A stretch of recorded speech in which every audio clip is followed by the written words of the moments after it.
She could have a sit down with me on Thursday because she's doing another urgent plan for the boss.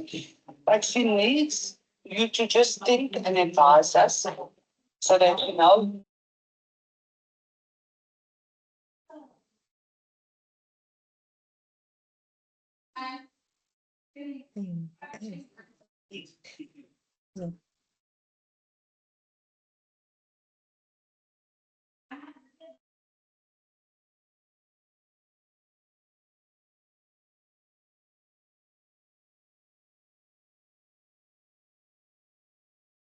Ay, cámara me está diciendo.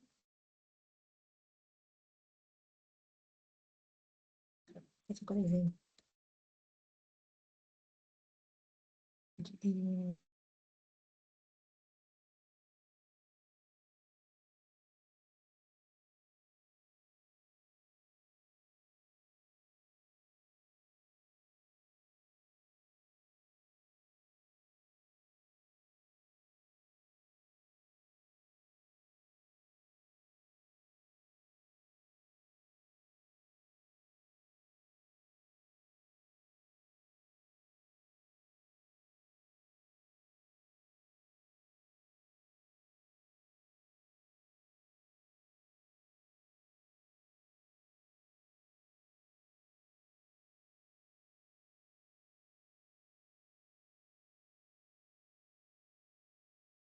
Brenton.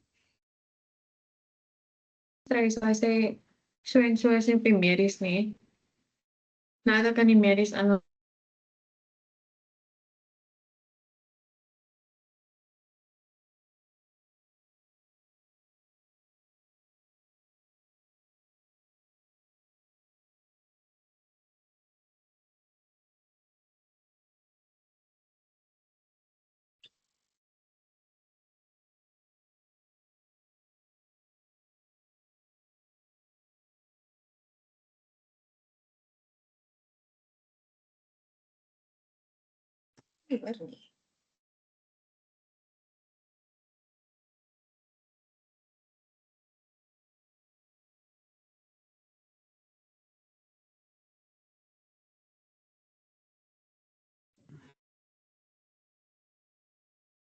nakita 515. Oh, 417. Okay.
So waiting for the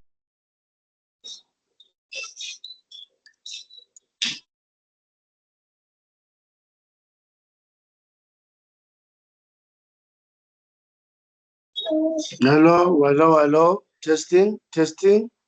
Hello.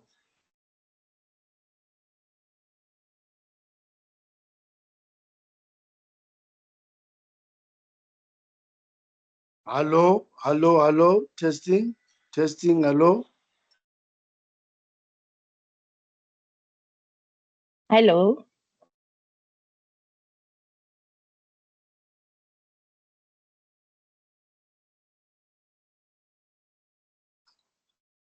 Colleagues, good morning.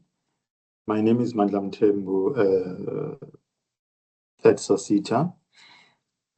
I think we can start now at 9:05. We couldn't start at 9 o'clock because we're still busy admitting those who were late, and some of them are still coming in. However, we will have to start now. The purpose of today's meeting is just to deal with the demo of the system. So that those whom are still having issues or struggle with navigating on the system, they can be assisted. And if there's any questions that need to be addressed, definitely we are here to address those questions, and our lines are open, as you saw on the invite when we're inviting stakeholders, that the system is now open for them to start the submission. We catered for with the contact details there, so that people whom have got issues or any point of clarity, they can raise them and we address them accordingly. Colleagues, maybe I'll have to apologize because some you'll find that maybe the turnaround time for dealing with the questions sometimes is not really as quick as we would love to as a SETA. However, we are trying by all means to resolve all the issues that are there.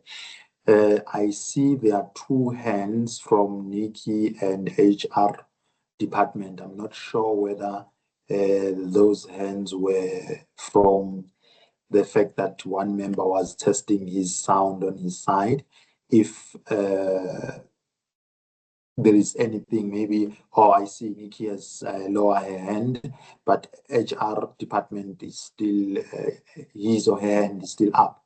May I invite the individual to come in so that we can address that hand or any comment that he has before I hand over to Israel. HR department, please, you can come in.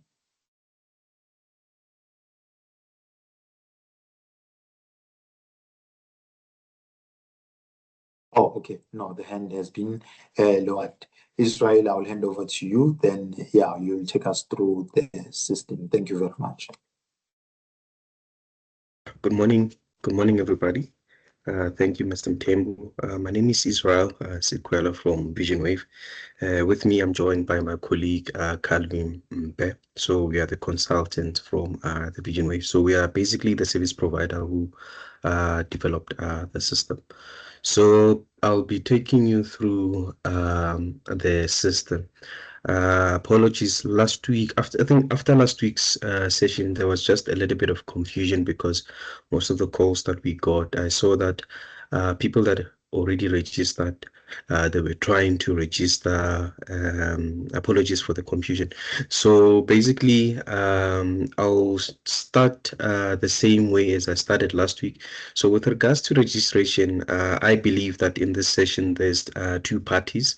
There's one party that hasn't registered as yet, and also there's another party that already registered and also using the system. So with regards to registration, is for first time users. See, there's questions. So with regards also to questions, you can ask questions when we are done with the presentation. If maybe you feel like maybe you'll forget the questions, you can also ask in the chat. My colleague will also answer, and also colleagues at Sasita will answer some of the questions when we go through. Please share the recording with. Excuse me. Yes. Morning, John. Loving you from the South African Reserve Bank. Okay, I just got two questions. I know you said okay, the questions must be asked afterwards, but I think at the end of the day, while the people are on this side, and there is really important questions, it's going to be hard to keep the questions for later. Okay, question number one. Okay, right. Is this only for new registration, or is it for people also that's already using the LMS? As mentioned earlier on, with regards to questions, questions will take them at the end, but you can also ask questions on the chat. I might not be able to answer some of the questions because I'll be presenting, but I have my colleagues here. I have a colleague from Apologies, from Vision Wave. Yes, from Vision Wave, we can answer technical questions. We also have colleagues from Sasita where they can answer questions on the chat. So with regards to the question that you have asked, this presentation covers both parties, for first-time users and also for those who have registered. But in terms of the start, we'll start basically from the registration part in terms of how do you actually register a profile on the system. Thank you.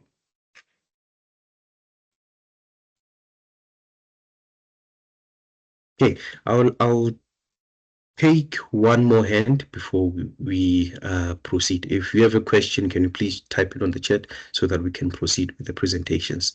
Maketa. Hopefully I've pronounced your name right. There's a hand. Yes, thank you. It's not Maketa, it's Maketa. Maketa. Okay. I heard you saying every time you speak, you're saying from last week. Is this a continuation of last week, or is it something new? Because this is the first time I'm attending this meeting today. Thank you.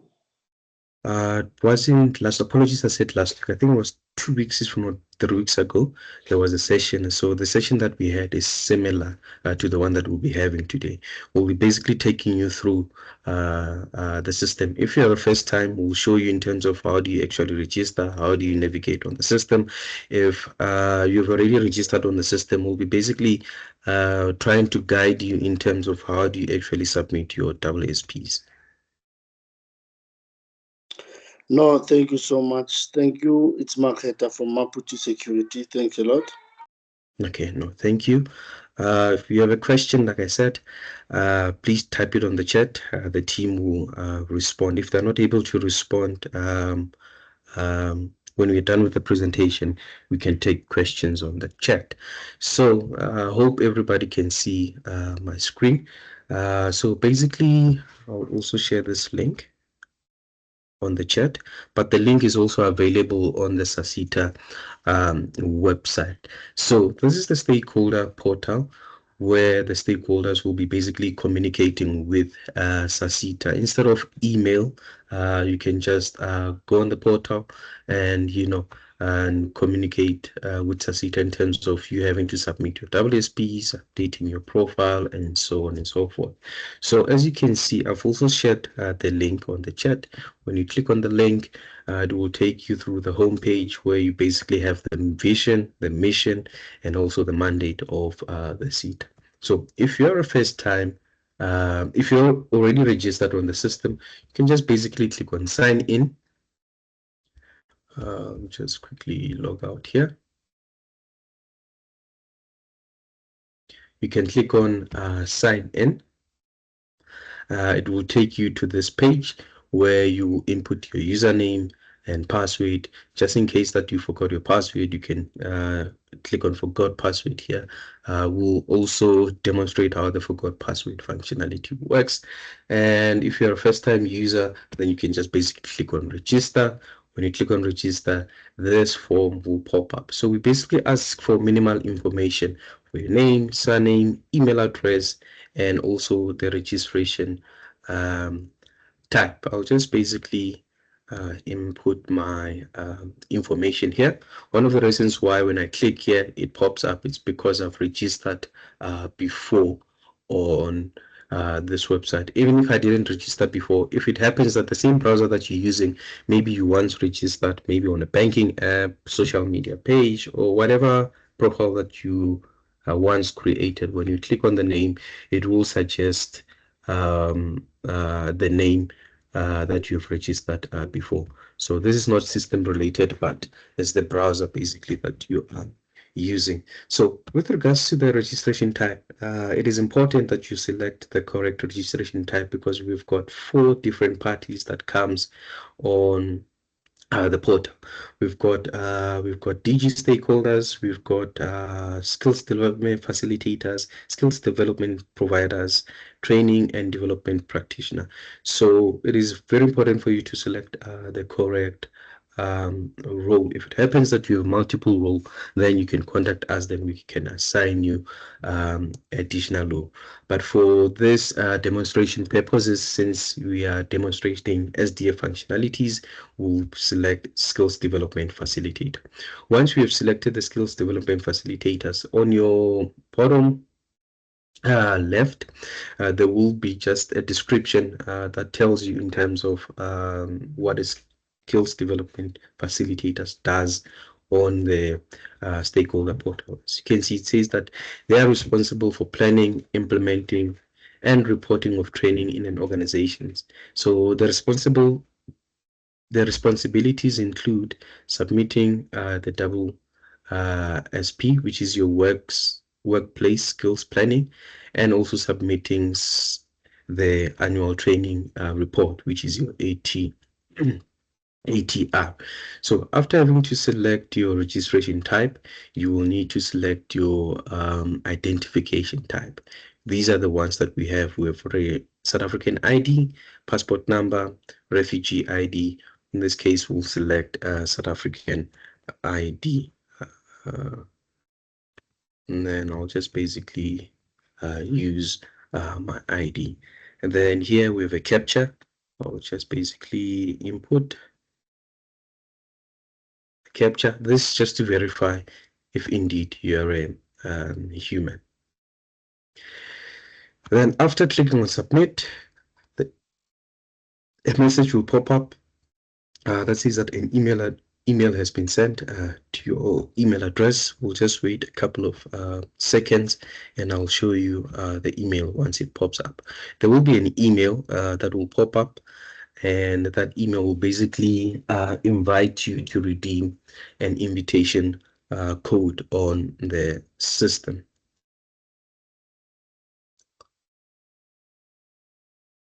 Let me just refresh my Outlook.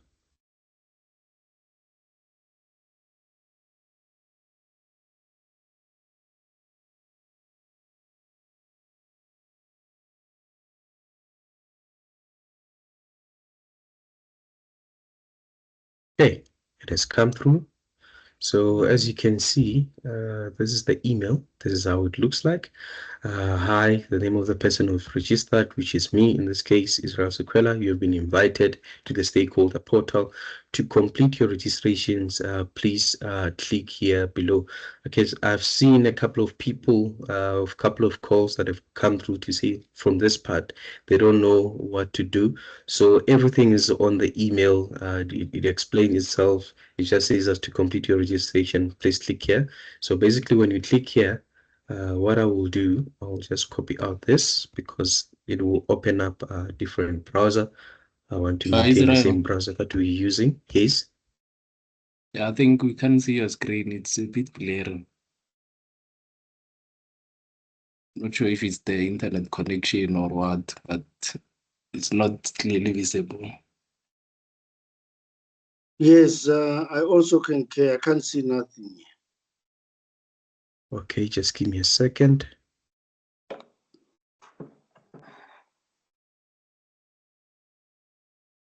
Okay, let me just try to share again. Thank you for that, Calvin. I think we also had a similar issue last time. Just let me know if now it's clear.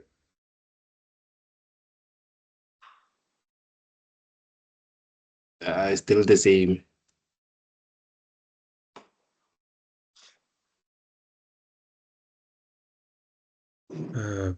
Okay, let me just maybe it's the screen that I'm sharing.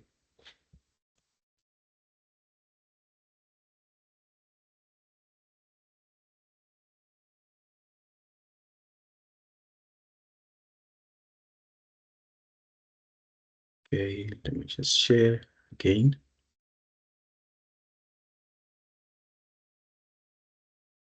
It's still the same.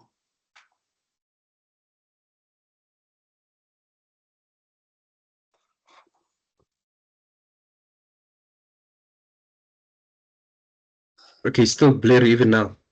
Yes. Yes. Just give me a second. Apologies, I'm not sure what might be the issue. Someone says try taking off the filter. There isn't any filter. My internet, I just checked my internet connection. My internet connection is quite good. I'm having 50 megabytes per second. I think that's one of the reasons why you are able to hear me clearly. I think there might be something wrong with my Teams. Okay, to proceed, Calvin, do you mind if you can share your screen? I just want to see something.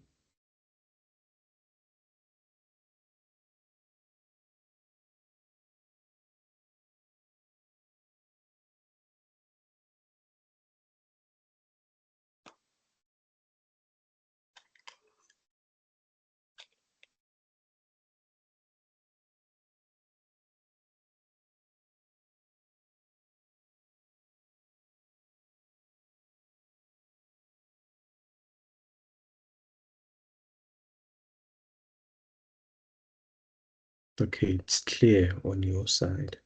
Okay, let me just try it one more time.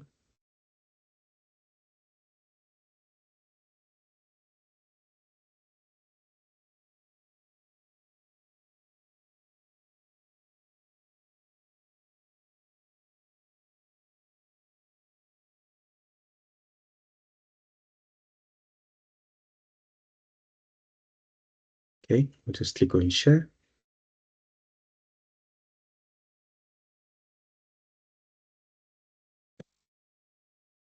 Is it still blurry? It's better now. It's about 45% better. Yeah, it looks fine now. Okay, seems as when I zoom in, I just zoomed in. It seems as it's fine. Is it fine now? There's a huge Yes. improvement. Yes. But it's 70%, but we'll try because some of us have eye problems. You see, it's not 100%. Okay. From my side, it's like 175%. Okay, no apologies for that. There might be, there's an, yeah.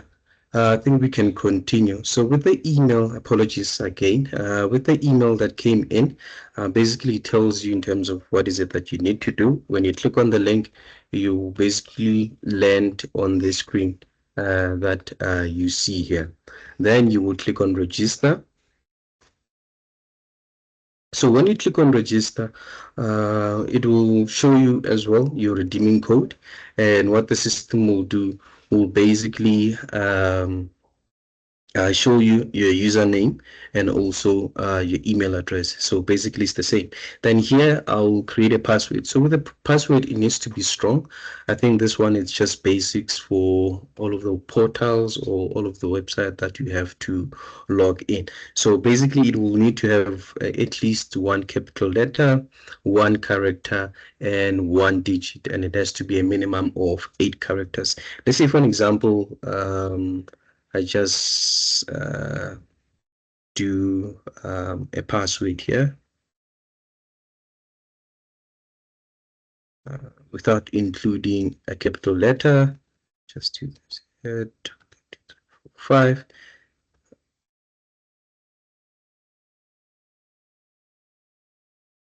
Then click on register.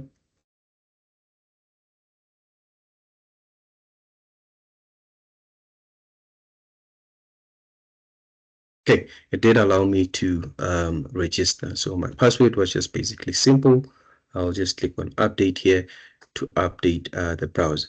So on your, as soon as you confirm your password, you will land in on your profile page where you will have minimal information. For those who are using in this year, what we have done, we took all of your information and put it on the new system. If there's anything that's outdated here on your profile, you can just go on your profile and update. So you do have that ability to update some of the information here. As you can see, the system tells me that I've registered as a skills development facilitator. Under my organization, there isn't any organization because first time coming on the system. But however, for those who are using in this SEM, we have migrated your information and we've linked you to the correct organization. So here I'll just basically update my information. I'll update my address. So when you input your address, the system will automatically populate your province, municipality, and also if it's urban or rural. So if the physical address is the same as the postal address, no need for you to type in. You can just basically say yes. If it's different, you can just basically, type in the address, then click on update. Then when you click on update, it's zoomed in a bit. Let me just try to zoom out. When you click on update, there will be a menu that will pop up on top. Initially, we had home, sign in, register. So when you sign in, you will see the relevant tabs, which is my organizations and also organization management. So under my organizations, there's 2 tabs where you have primary organizations. At the moment, there isn't any organizations. Secondary organizations, there isn't any organizations. But basically, the difference between the two is that under primary organizations, you will see all of the organizations that you are linked as a primary SDF to. Secondary, you will see all of the organizations that you will be linked as a secondary to those organizations. But with the secondary organizations, you only have the ability to view the organization's information. But if you're a primary SDF, you have the ability to edit out the organization's information. Then what we'll do now, we'll just basically go under organization management, and under manage SDF details, we'll just add our details. So in order for you to add details, there's new button here. You'll just click on new. This is just your information as an SDF, indicate if I'm an internal or an external SDF, my highest qualification, highest education, and also the current occupation. I'll just fill out this information here and submit. Then after having to submit this, since I'm first time coming here, I will have to ask Sasita to link me to an organization. One might ask, how do I do that? We go under organization management and click on register organization. When you click on register organization, you will see that there will be this page that will pop up. So in order for you to create an application, you will need to click on new.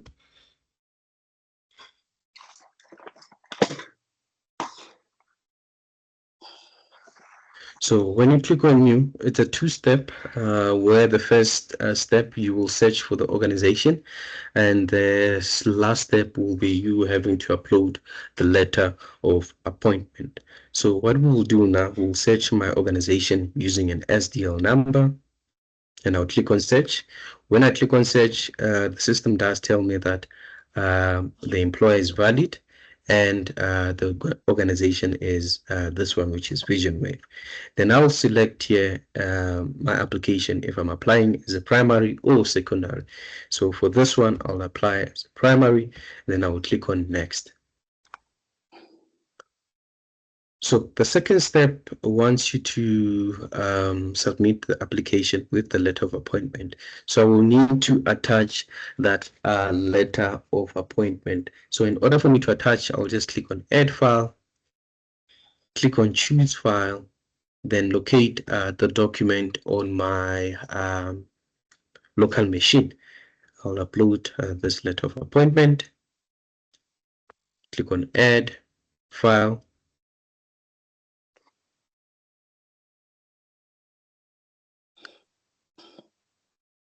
So this file will be attached, as you can see here. If I want to preview this document to see that I've attached the correct document, I can just basically click on the name. The system will download here, will download the file, then I can just click to preview the file. If I'm not happy with the file that I've uploaded, I can just basically click on the drop down, click on delete, upload again, and upload the correct file. If I'm happy with the file, I'll just click on submit.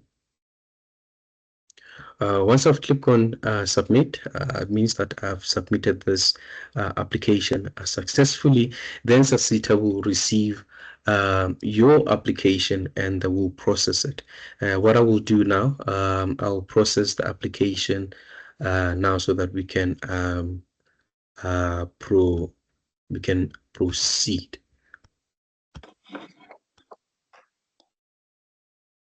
So after having to submit, you will also receive an acknowledgement email.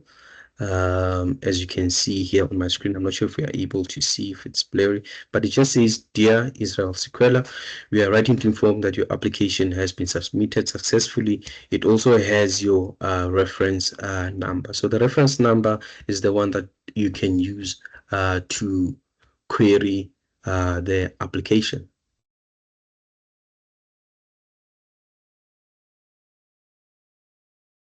So I just want to approve quickly.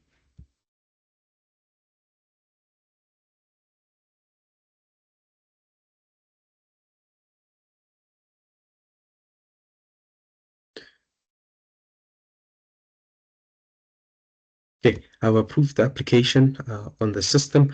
So what would happen now is that I will receive an email with the letter of appointment to say that my application has been approved. We'll just wait for a couple of seconds and that email will come through.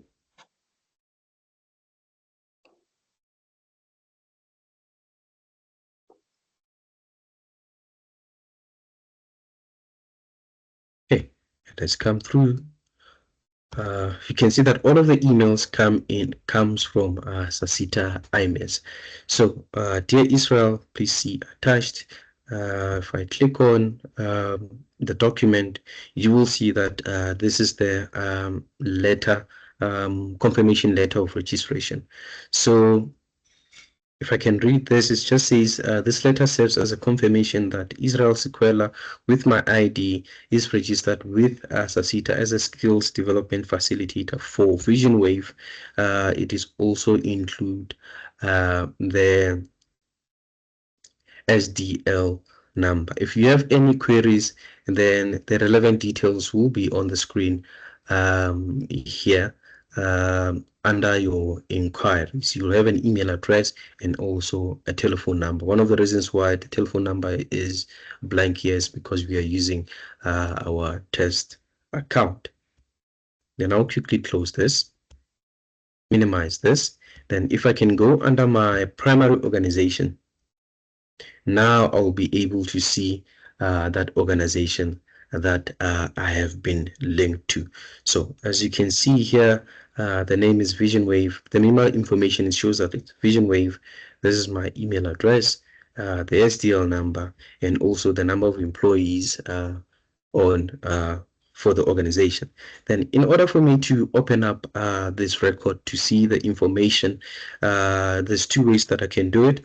I can either click on the name or click on the drop down here and click on manage. So the easiest way is to basically click on the first column, which is the name.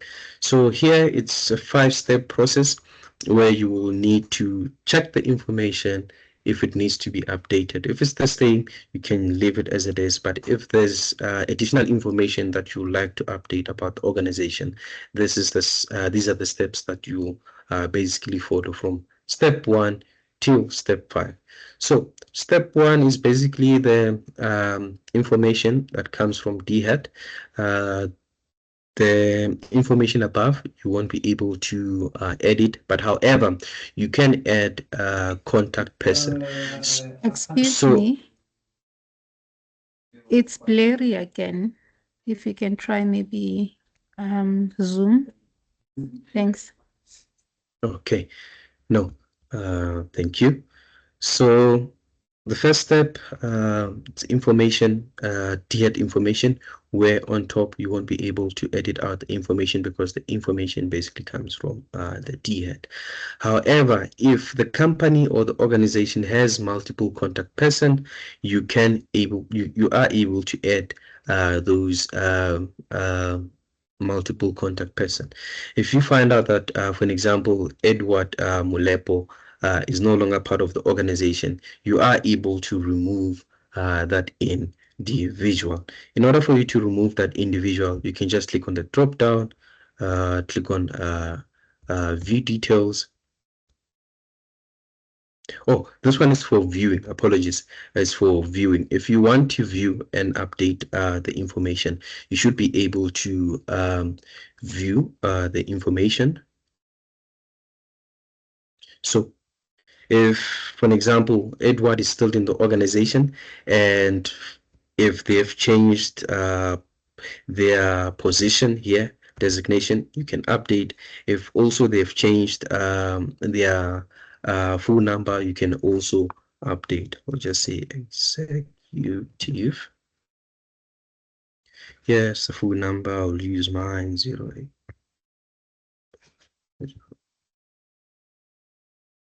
No, 81279577.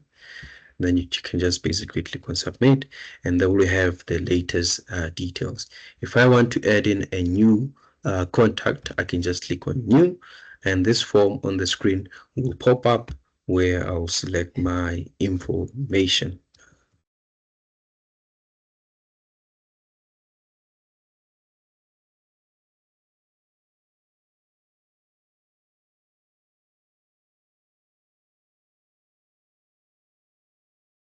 consultant.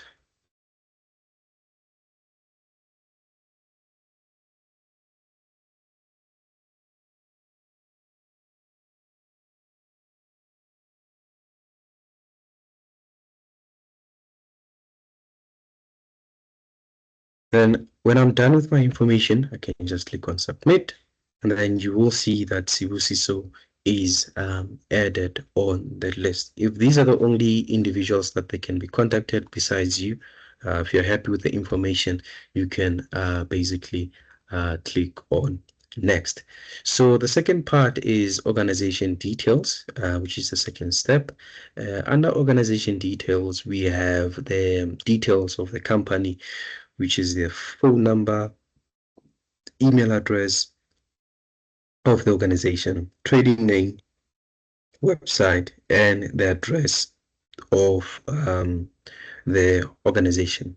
If nothing has changed, you can just leave it as it is. If maybe, for an example, your trading name has changed, here we see that the organization is Vision Wave, but here we said it's VW. If you have changed it back to Vision Wave, you can just basically change it back to Vision Wave.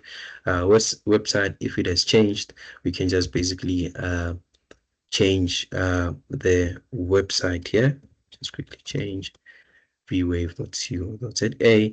If the address has changed as well, you can just change the address. But if nothing has changed, you can just click on next. So here we're just managing the organization information. So this part is your banking info. For this one, it's very important for this section to be always updated, because when you're submitting your WSPs, you will need to make sure that your banking details are updated. If nothing has changed here, we can just leave it as it is, and we can just click on next. CFO details, if it's still the same or if information has changed, we can basically update that.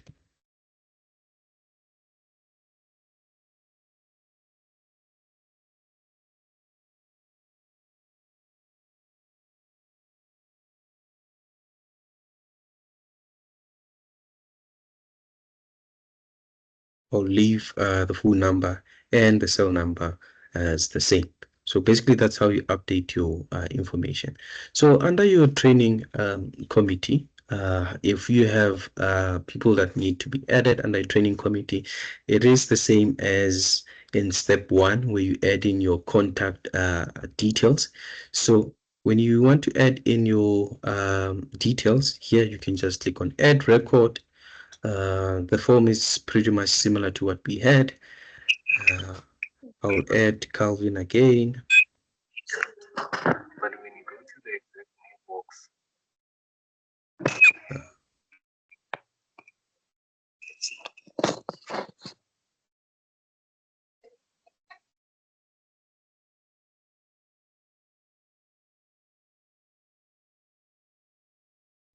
so organization training committee type, I'll select, these are the ones that we have. Calvin will be our employer representative, unions, I'll just say VW, but obviously you will input the correct information, and also here you will select the relevant financial year. Then I'll click on submit. So this is the last part of you having to submit your not WSP, your organization's information. Then I'll click on submit. Then once you're done, the system will tell you that you have submitted your information, or you've completed this successfully. So the next step would be, if you are zoomed in like me, instead of you seeing those menus on top, you will see this hamburger menu, where when you click on it, it will show you these menu items here. I'll just zoom out for now so that it looks neat. So in order for me to submit my WSP, so everything that you will need to do will be basically under your organization management. So under organization Under organization management, we have the following items. We have manage registration, of which we have done. We have register organization, of which we are able to make an application, and our application was approved. And we have your mandatory grants application. You have your mandatory extension, transfer into SASITA, and request for OFO. But for today, we'll basically cover the mandatory grant application. So in order for you to create an application, you will go under your mandatory grant application. You will click on it. So when you click on it, just zoom in. When you click on it, you will land on this page where you have minimal information before you create your application. So under your WSP, you've got a section that explains the important document which are required. So the first one is your financial document. So you have your financial document. Second one is the authorization page. You have your OFO here, and other documents that are required is your SARS EMPSA training committee minutes, and the training committee minutes are required if an organization is more than 50 employees. If it's less, the minutes are not required. And also you have proof of training, and proof of training as well is required if an organization has trained their employees. So in order for you to download your financial document, you see here it says that please click here to download the template.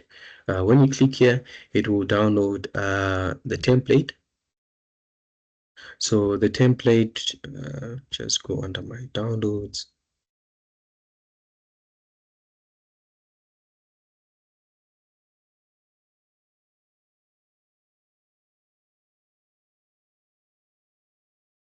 So the template looks like something like this, where you fill out your information. So alternatively, you can just use the one that comes from the bank.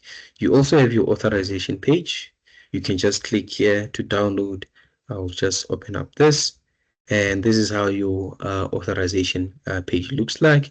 You can just basically print out this, sign if you want to sign. You can also put electronic signatures here if possible. You can save this and upload it back on the system. You also have your OFO list where you click. It has a list of OFO codes, or rather occupations, that are linked to WSPs. So the current version that we are still using till this date is version 2021.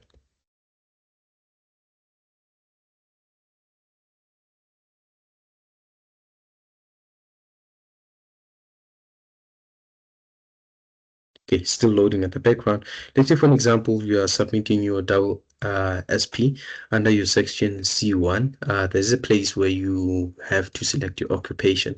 If you're unable to find the occupation, that list, you can go through that list and search and check for the code, and also check for the name. If you are able to find it on the list, you can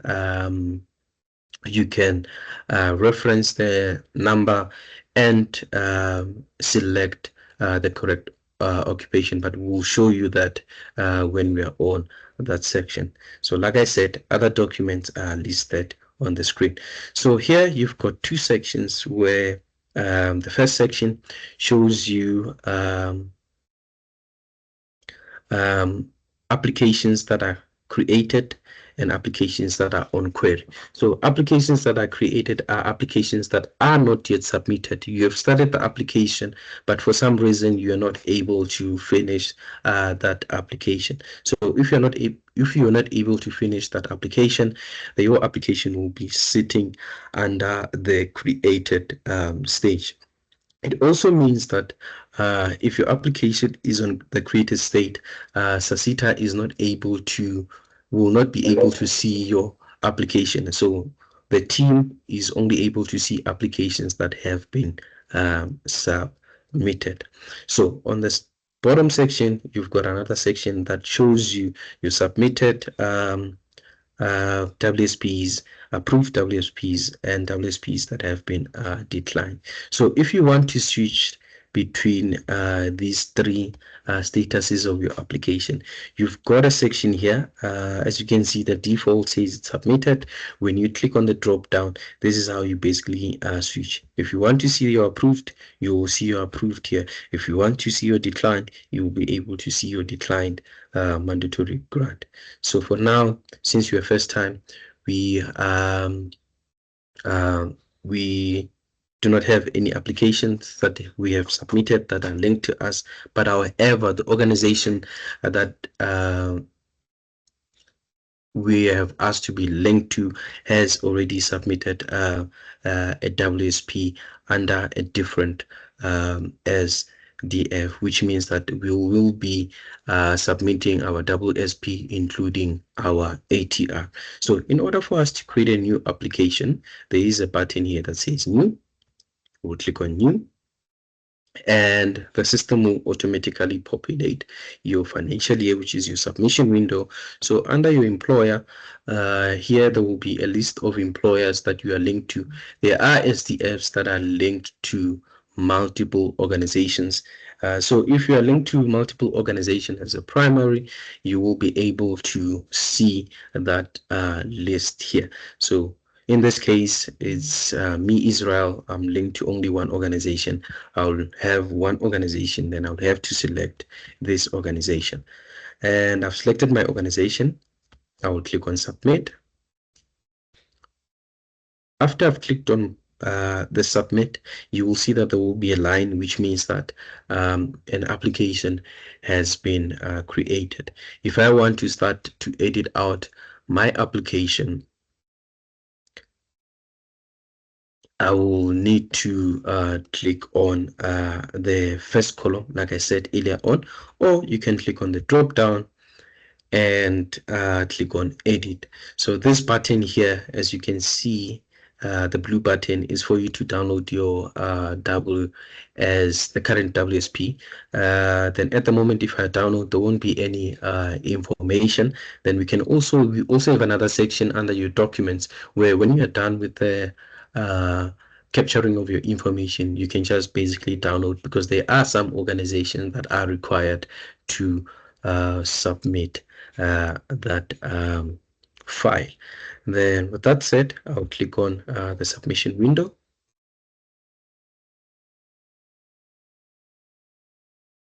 Then under my submission window, when I click, it will open up the application. So we have minimal information here, which is your reference number, the one that you can basically use to query. When you have submitted your application, you will receive an acknowledgement email to say that it has been your application have been submitted successfully. You also have your financial year, organization, and also the SDL number here. Extension date, we don't have any extension date because we haven't submitted for the extension. Then what is required from my side is the number of employees and also the confirmation of their banking details. So let's say, for an example, your banking details have been updated and you see that when you wanted to submit your WSPs, your banking information was outdated. Then in order for you to update your details, you can click on the hamburger menu. If you are zoomed in, go under my organization, click on primary organization, select the organization that you want to update the details. Then I'll just quickly run through banking info, which is step 3. Then I'll update. Let's say we move to FNB.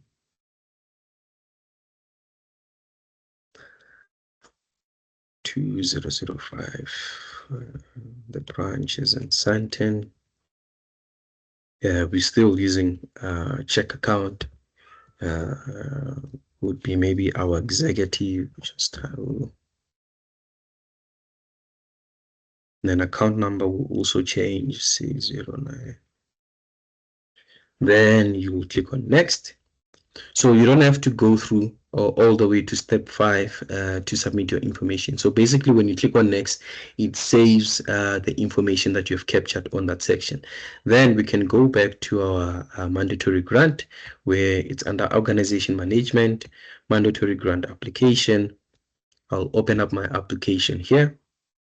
Scroll down and you'll see that my information has been updated. I think we moved from Nedbank to FNB. Our branch was from in Kempton Park to Sandton, so also our account number has been updated. So that's how you basically update your account information. Then I'll input my number of employees. I'll just input 15, and if I try to click on next without me having to tick, the system will tell me that I will need to confirm my information if it is indeed correct. So after having to confirm, now the starting of us having to capture, we start capturing the information. So we have landed on C1, which is your employment salary. So as you can see on C1, we've got this top section here with an add a record button that allows you to manually capture information. When you click on add, you've got a section below that shows you the grand total when you've captured the information. We also have 3 buttons here: download previous year data, download template, validate, and import. So for this section, if you've submitted your WSP in the previous financial year, you should be able to download the data from last year's information. So in order for you to download, you click on download previous year data. This will load. It takes about a minute or so. One of the reasons why it takes long, there is validations that are involved. We are validating if you are the correct SDF, if you are linked to the correct provider, checking if you've submitted, and also checking what is it that you have submitted. Also, we've gotten queries on this particular section and also other section that allows you to download your previous year data. Some were saying that it does download. No, it just loads, but there's no information that they see on the screen. One of the reasons it would be your pop-ups on your browser. Then what I've done on my browser, I've disabled pop-ups when I've disabled pop-ups. So I wanna just simulate the same issue that some of you might have and show you in terms of how do you actually enable pop-ups on your browser.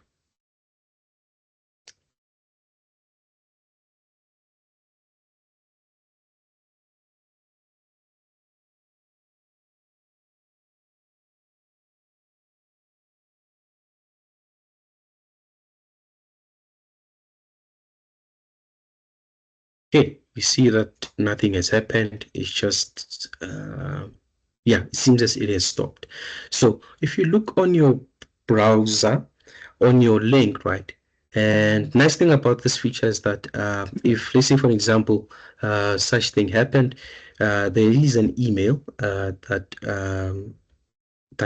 goes out after having to download. You still have that template here. If I open up the template, you will see that the system will send me the information that I've downloaded.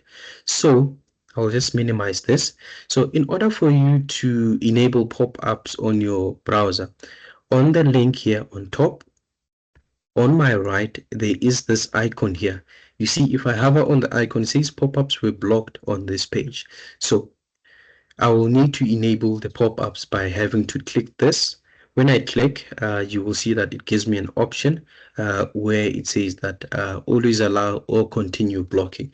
So for other websites, if there's a lot of pop-ups, you can block, but for Sasita IMS stakeholder portal, you can enable. Then what you can do, you can click on always allow pop-up, and click on this link here on top. If you click on this link, it will open up this template here, as you can see on the screen.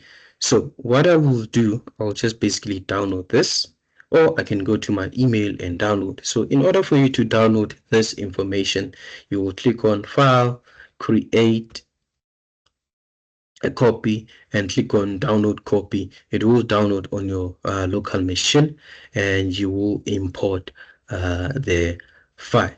So I'll leave this open for now. Go back to, I think it went back to being Bolero.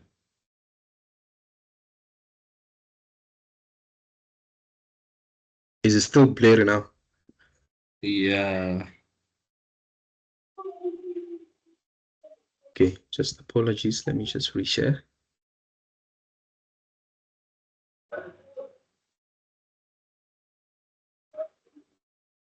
I had an update this morning of Teams.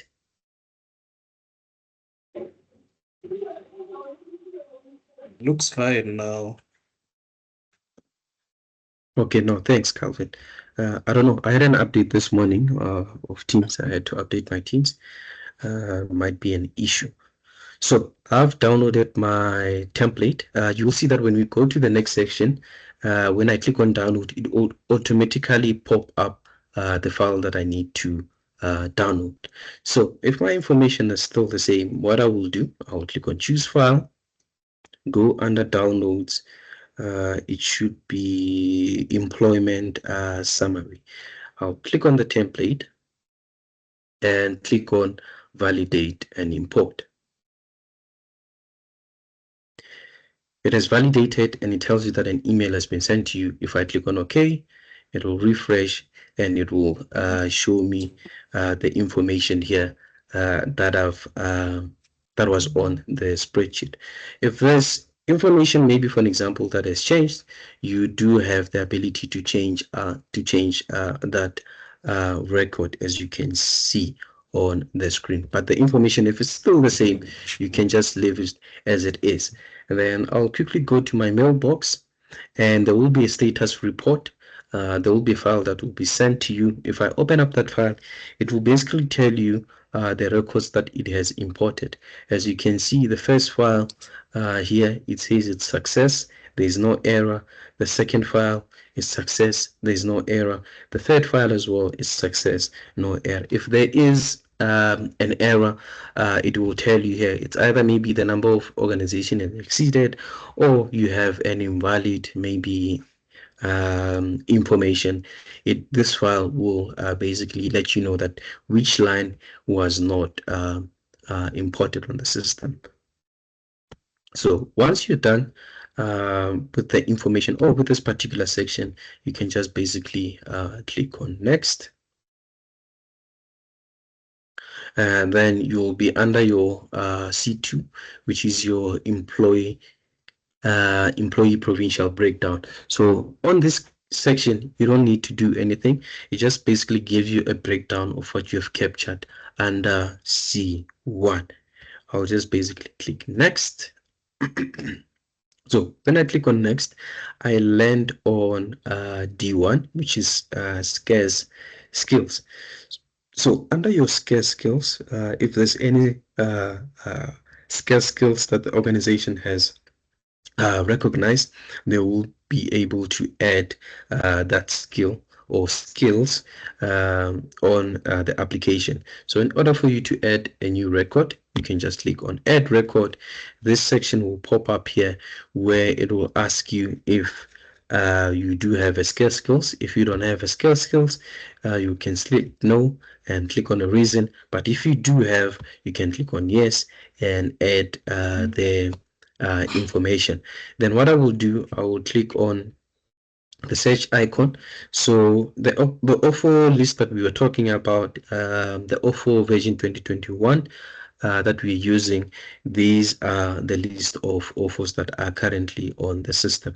If there's a code that you know, for an example, if I'll use senior government official, which is 2021 dash 111 204. So let's say, for example, I had this offer code. I can just search. The system will retrieve the relevant occupation using the offer code. I'll select this learning program as well. If there's a learning program, I'll select this learning program. However, if it's not on the list, I'll just basically type on add. The number of employees here, just select 5. Numbers qualified imported into South Africa, I'll select 2. Reason for scarce skills, I'll select the first one. So basically these are the reasons that we have. If the reason is not on the list, you can click on other, and this reason box will appear, and you will type in the reason for scarce skills. Then I'll select the first one, which says that relatively scarcity due to the geographical location. I will click on submit. If there's another one, I can just add in a record, but if there's only one, I'll just click on next. Then we go under your critical skills, which is basically a top up of the skills that you have within the organization. So in this section, if you don't have any critical skills or any top up, you can just click on no. We'll just input the reason for critical skills. Then click on submit. Then if you click on submit, you will see that there will be a line here, and the first column tells you that do you have any critical skills? You selected no, hence everything is blank. If it was yes, the information here will be populated. Then I'll click on next if I'm satisfied with the section here. So under my E1, it's your strategic objectives. So with strategic objectives, you will click on add record. If you have 5 strategic objectives, these are the maximum strategic objectives that SASITA can take on the system. So if you have multiple objectives,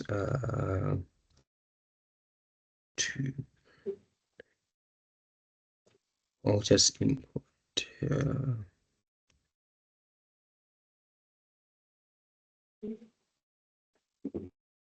so if I have another one, I can just basically add it on objective 2. But if I have one, I can just add it on 1, and I'll click on submit. Then it will be under the objective 1. Then I'll click on next. Strategic training priorities is the same as section E1, where you will list your priorities. If you have more than 5, you can try to summarize it so that you can at least have 5 training priorities. Just input just dump data.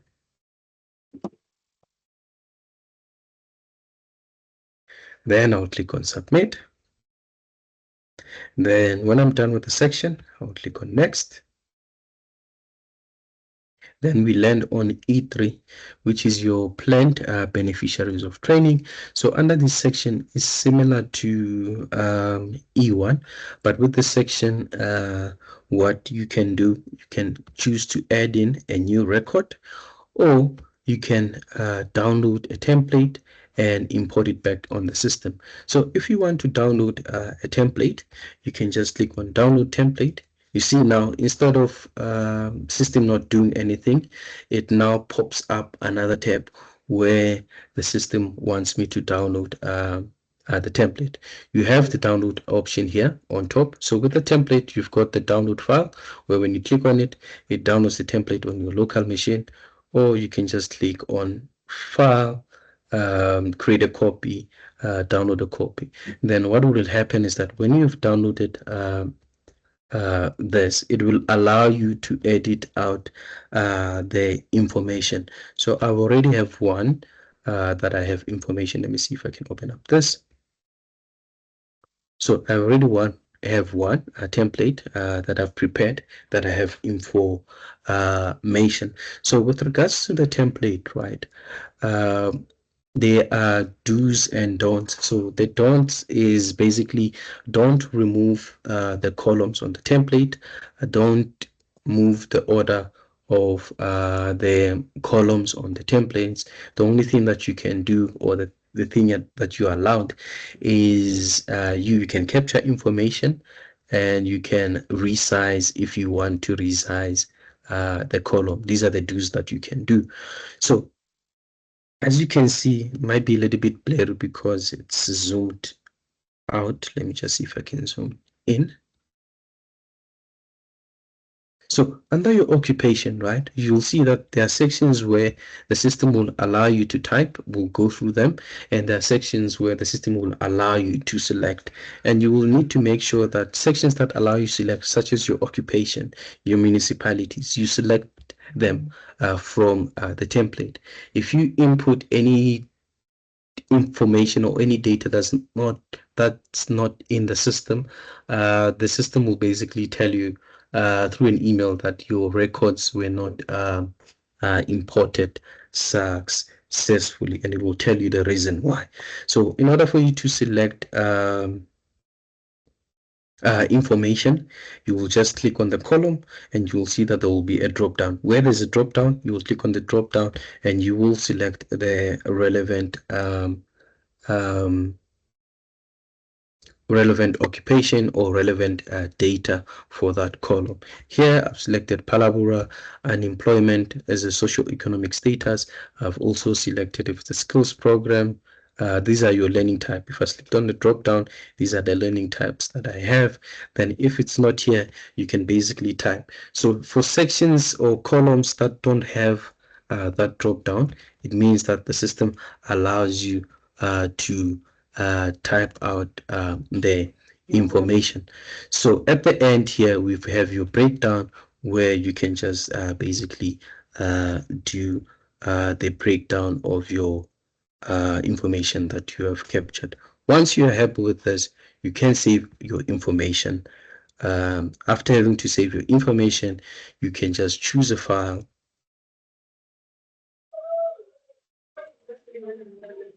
and click on validate and import. And then email has been sent to you, so it sends out the status report. So it seems as all of my 3 records have been imported here. If there's any change that you want to change, the system does allow you to change, where I can just edit out the record. I can edit out the information here. To see, for an example, I want to edit out the learning program here. I can just say testing 505. Then my breakdown maybe is still the same. I can just click on submit. If I can open up, let me see if I have that column. Yes, I do have that column. So you see that I've updated my information. If I want to add, obviously I do have that ability to add the information where I can just select my occupation, select other relevant information. But when I'm happy with this section, I can just click on next. Next stage is E4, which is your planned adult education and training. So on this section, you can just basically capture the information. We don't have that option to import or download previous year data. I'll just select my information here, 5. Then click on submit. Then click on next. Let me just go back. You will see that whenever I submit records here, or whenever I import records, the system does give me a grand total. Here I've only submitted 5. It does give me a grand total of 5. Let me just go back and show you also as well that here it gives me a breakdown, which is a grand total of 15. Instead of you having to do a manual count, the system does give you a grand total.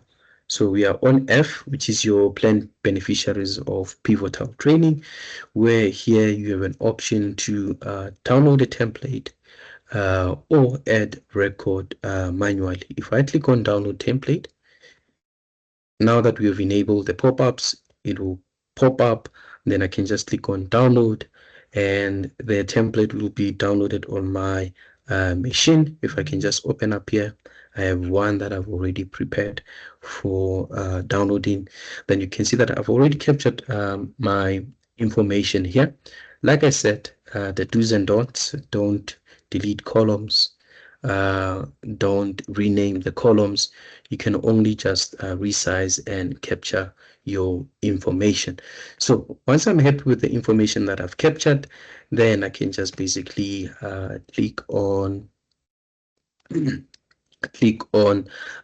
choose file,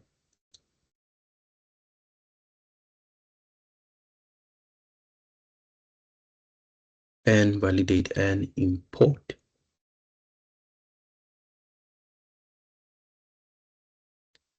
If there's record that I've missed or records that I want to add, I do have that ability to add a record and also edit out the record.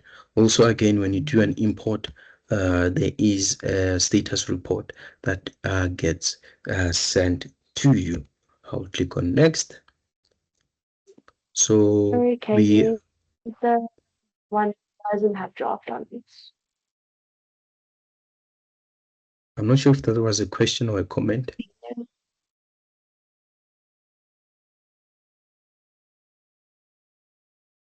That's employment equity. Okay, let me just mute. Okay, thank you. Is it for BE?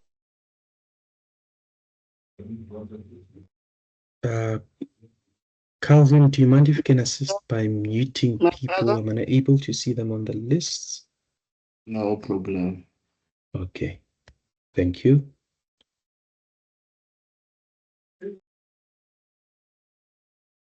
Okay, apologies for that. So we are on G1. Like I said, if you have questions, please drop them on the chat. My colleagues from Sasita and also colleagues from VisionWeb will answer them. We are submitting the ATR now. It might take maybe 5 to 10 minutes, and we'll start, taking questions. Please just be patient with me. So if you're a first time, basically having to submit the WSP, what would happen is that after submitting the section F, which is your planned beneficiaries of pivotal training, you will basically go to the document section, where you will submit your document and submit your applications. So one of the reasons why we are submitting now an ATR is because that we have for this organization, we did submit a WSP in the previous financial year. So here, what we will do, we'll submit our actual training. So with actual training, we have an option here where it allows us to download the previous year data, download the template, and also validate and import. What I will do, I will download my previous year data. Since nothing has changed, I'll upload the same file. While we're waiting for it to download, can you just please give me just a couple of seconds? I just want to grab my bottle of water. Thank you.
Okay, all right, back. Should be done now because it has passed through all of the validations. We're just waiting for it to pop up.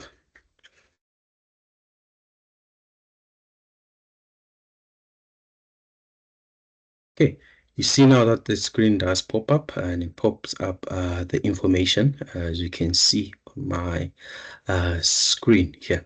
Then what I will do, I can just click on File, Create, download a copy. It will download on my local machine. If the information is the same, or you do have some of the information that you've submitted on the previous year, instead of you having to capture them manually by clicking on Add Record, capture them manually, you do have that option, you know, to upload. I'll choose a file, select my template that I've downloaded, choose my actual training, right? Let me see. I might have downloaded it twice. Okay, this one is H1. Apologies, just check. Yeah, which is this one, template 9. Then I'll just click on choose file and click on validate and import.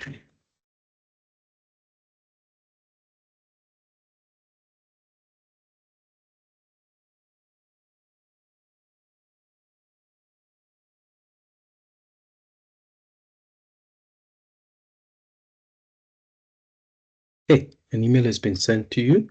I'll click on OK. Then you'll see that my information has been imported, and also there's an email that has come through and it shows me my status report. Let me just open it up and see. Okay, all of my records, as you can see, have been uploaded successfully. Then one of the reasons why it's like this is because I'm zoomed in. I just want to show you, if I'm zoomed out, at least I'm able to see most of the information. Then I'll just zoom in again. Then if there's information that, for an example, it's no longer applicable from last year, you do have an option here to either edit or delete. If you want to remove, you can remove that column. Let me see if I can show you in terms of removing. I want to remove this one, which is parliamentarian. I'll just quickly scroll to the right, click on delete. Before you can delete, the system will want you to confirm if you can delete. Then you will click on delete.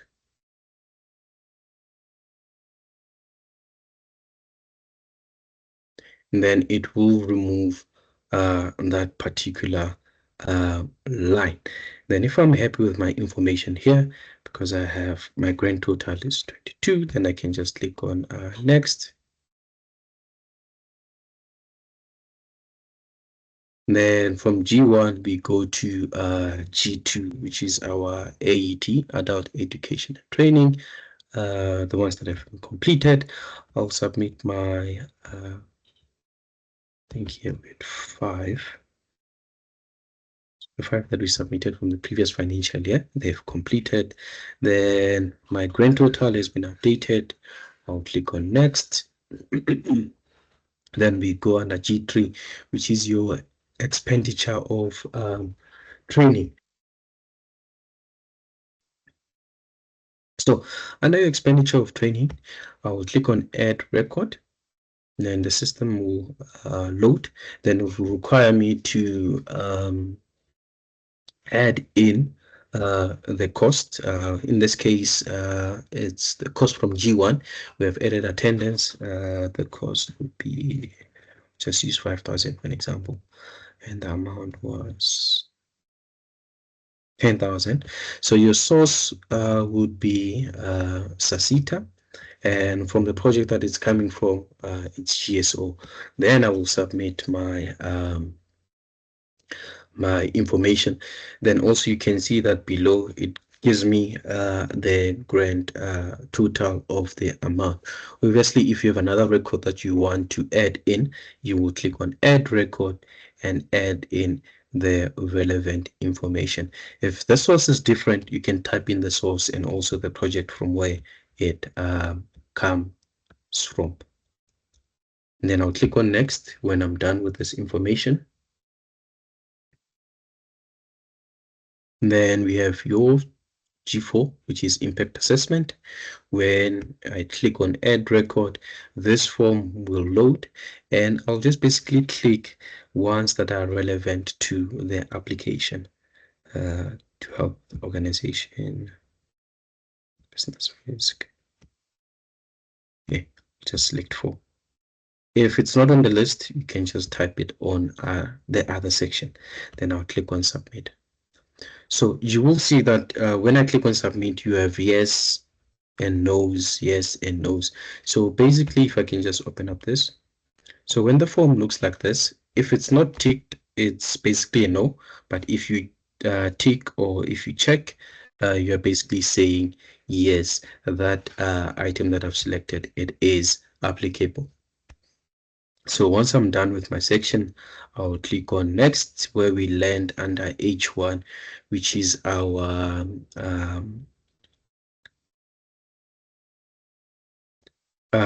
actual pivotal training. Here, I also have an option to add the information manually so. And if I scroll down to the bottom, I have 3 buttons where I can download my previous year data, download the template, and also validate and import the template that I've downloaded. So I think I've been downloading the previous year data. Then what I will do, I can just download the template. It will open up this file. I can just click on download file. If I don't see this option, I can just click on the file, create a copy, download a copy. Because one of the reasons it might not allow you to edit out the information here, because it's Microsoft Online. Some of the organizations, they don't have, licenses to Office, so it might be an issue. But what you can do, you can just basically download the one that you can work locally. So once you have downloaded it, there's one that I've also prepared for this section. Then you can edit out the information here. If there's more information that you want to add, you can add out, but these are the information that I've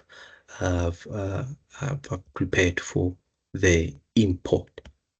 Then what I will do, I'll click on choose a file, and I'll select the file that I want to import the information. After having to select the file, I'll click on validate and import. Email has been sent to me with the status report, and all of the information that I've captured on my template will be captured on this section here. You can see also the grand total has been updated. It was from 0, now it's 15, and here it gives you just a breakdown to say that there was 10 African males, 5 African females. If I scroll to the right, in terms of the age group, we have one age group which is less than 35. So it's just a breakdown of what you have captured on this section. When you're done with the information, you can just click on next.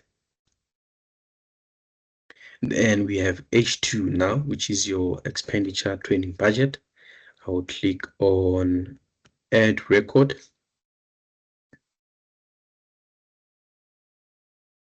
And here I will input my costs for my skills program and learnership. These are the information that I've captured on H1.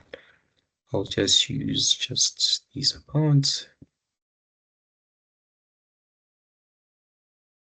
So the source is Sasita, and the project from Sasita is GSO.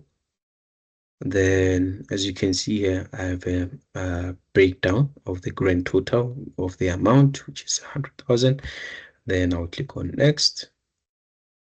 Then we'll be under the variance report.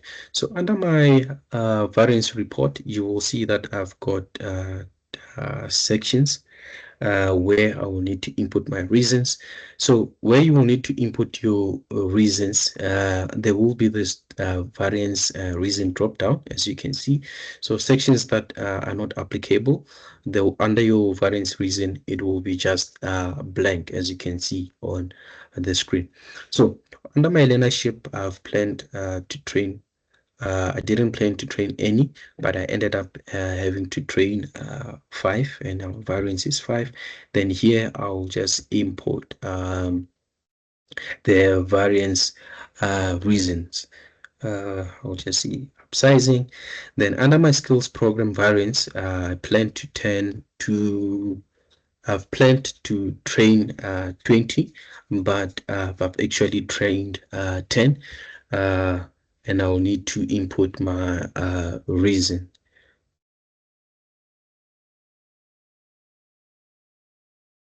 Okay, I'll just say change in technology that has put limitation to our organizations, and we're not able to train the employees because we're preparing as an organization.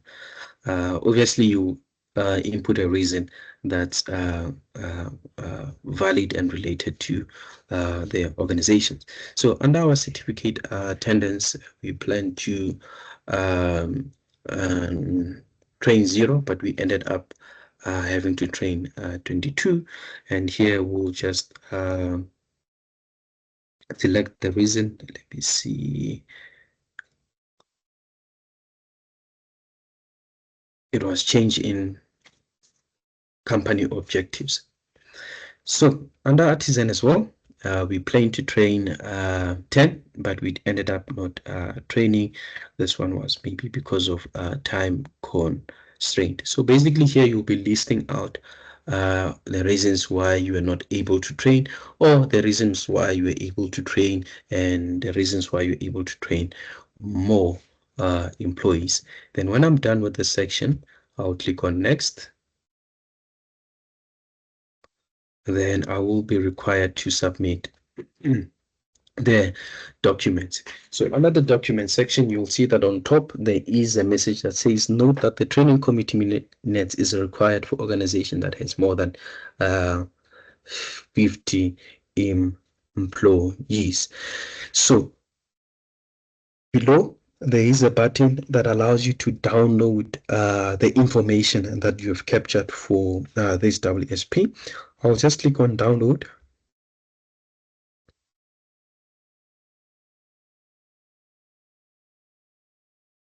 Okay, it's loading.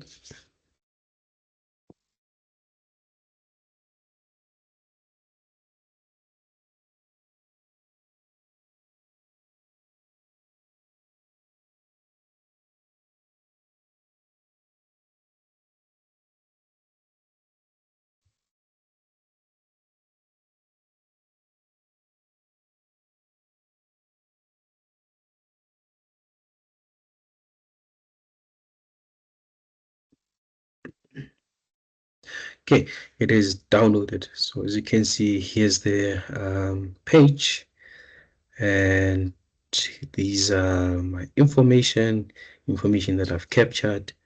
And as you can see, if I scroll down, this is the information that I've captured. So if you want to have this file, you can download it at the end. If you've missed this part, you can download it on the section for mandatory grant. I'll show you that section. Then if you want to download this section, I think the view on top depends on the browser that you're using. If you're using Chrome, you might see the download button somewhere on top. Here I'm using Microsoft Edge, where I have this download button on my top left.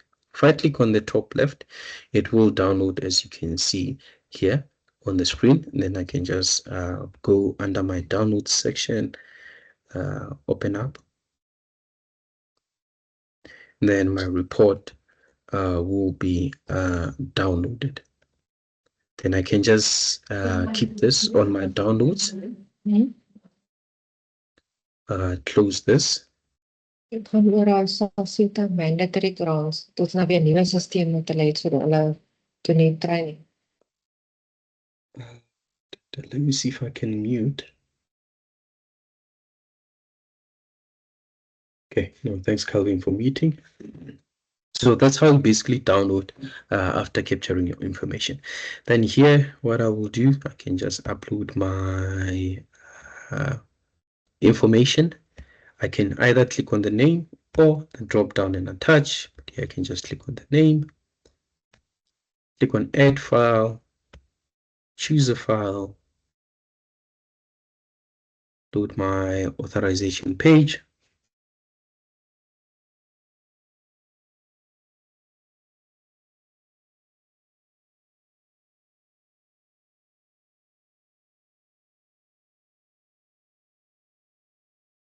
And then I'll click on submit. Bank confirmation letter. If I try to trick the system and submit without having to upload a document, the system won't allow me. I'll have to actually upload the relevant document.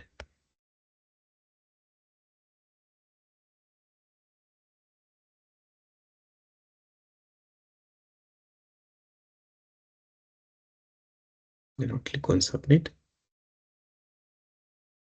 Then SARS EMPCA. Then here I'll just select a random file that I have, which is this PDF.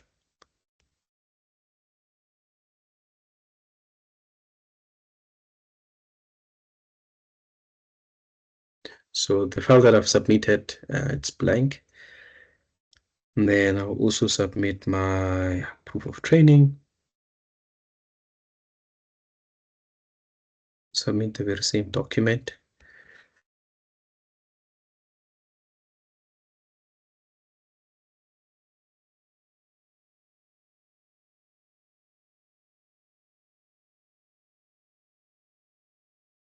Now click on next. So remember with training committee, if your employees are more than 50, you will be required. In this case, when submitting this, my number of employees were 50. Then if I also try to submit here without confirming the details, the system won't allow me. So here's just your confirmation of details. You say that I hereby confirm that the information provided herein is accurate, is correct, and complete, and that the documents that I've submitted along with the application form are genuine. So it's just a declaration. Then after you declare, you will be able to submit. So we have submitted our application successfully. And after having to submit this, I should get an acknowledgement email. I'll just show you once it has come through. So basically, this is how you submit your mandatory grant on the system. I think while we're waiting for that email to come in, now we can just open up rooms for questions. I think we will start maybe with hands. We'll take maybe the first 5 to 10 hands. Then after that, we'll tackle the questions that are on the chat. So yeah, the floor is open for questions. You can start raising hands if there's any question that you would like to ask.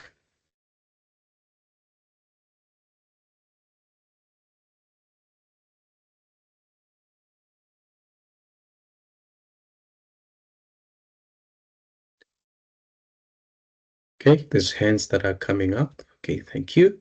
We'll start in an order. There's Pacey. Pacey, you can go ahead. Hi, how are you? I'm good, thanks, and you? Good, thanks. I was just looking at the AYET. So looking at our company, we actually don't have the AYET. I wanted to find out if the system will allow me to go next. Should we just pass it the way it is? On G2. On G2. If I'm not mistaken, Sasita will correct me here. There's rules around this. I think if it's private, AET is not compulsory. You can pass through that stage. I would also like to have one of my colleagues from Sasita just maybe to expand on what I've just explained to you. Thank you. Good morning, colleagues. Good morning, colleagues. Morning. Yes. IF section, according to our knowledge, it is not a compulsory section because we understand we have a subsector like legal services where you find that most of the workforce, they are in possession of NQF level 7. So in cases like that, you find that no one requires IET training for planning. So that section, it should allow employers to proceed to the next section.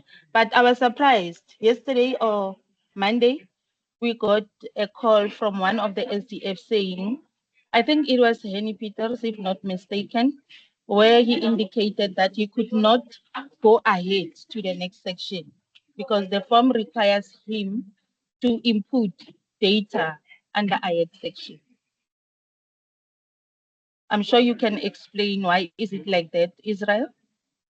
I think with that one with Mr. Peters, that one we can take it offline. I think it was with regards to some of the information that you wanted us to improve on the system. It's a discussion that maybe we can take offline, but according to how the system has been built, the system does allow you to proceed without you having to capture information.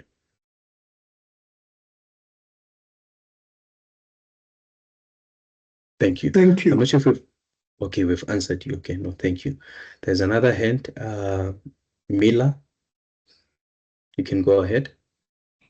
Thank you so much, Israel, and good morning to everyone. Mine is on the training committee minutes that are supposed to be uploaded. Do you upload for every meeting you've had, or so in a case where you might have said you will have 4 committee meetings in each quarter and only just have one? Do you just submit that, or it will register as if it's the submission is incomplete? And then the second one is the OFO.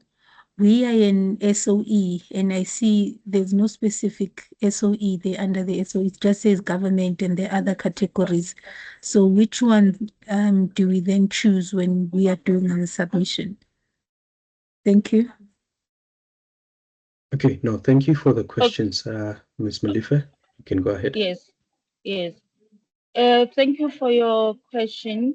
With regard to the training committee minutes, all that Sasita is asking is for the employer to give a sample, not all the minutes.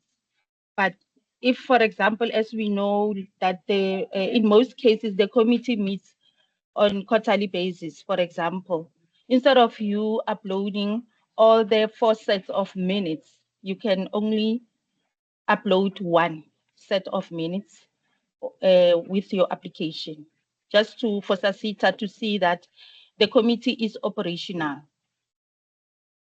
Okay, that's number 1. And then for what was the second question regarding the OFO codes?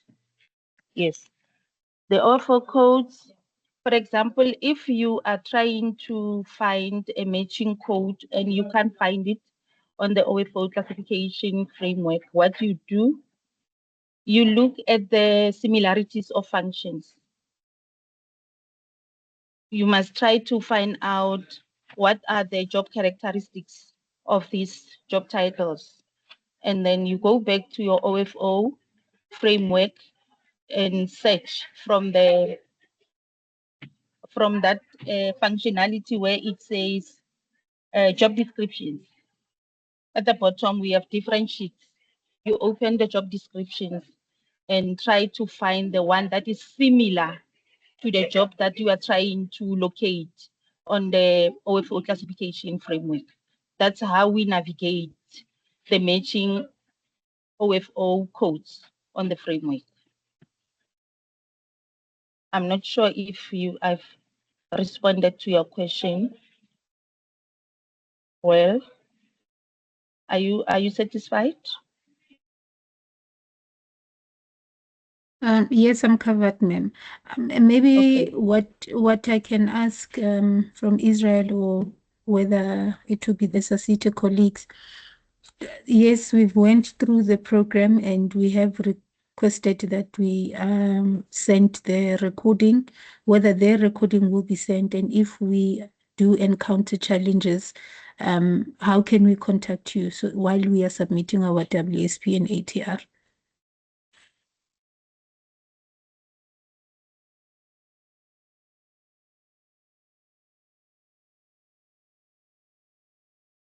Israel, are you still there? Apologies, I was struggling to unmute here. My browser was frozen. So answering that question, Sasita is available to assist. I think what they will do, they will drop their email address. I'll also drop my email address as well. If there's any technical issues that you are facing or on the system while trying to submit, you can contact Sasita. Also, dropping my email, you can contact us. We can assist. So with regards to the recording, this recording should be available. Sasita will make it available on their website, where you will be able to download or go through that recording online, because I've been seeing that a lot of people, they've been asking, okay, you can send this to the email address. It might take time to share the recording one by one.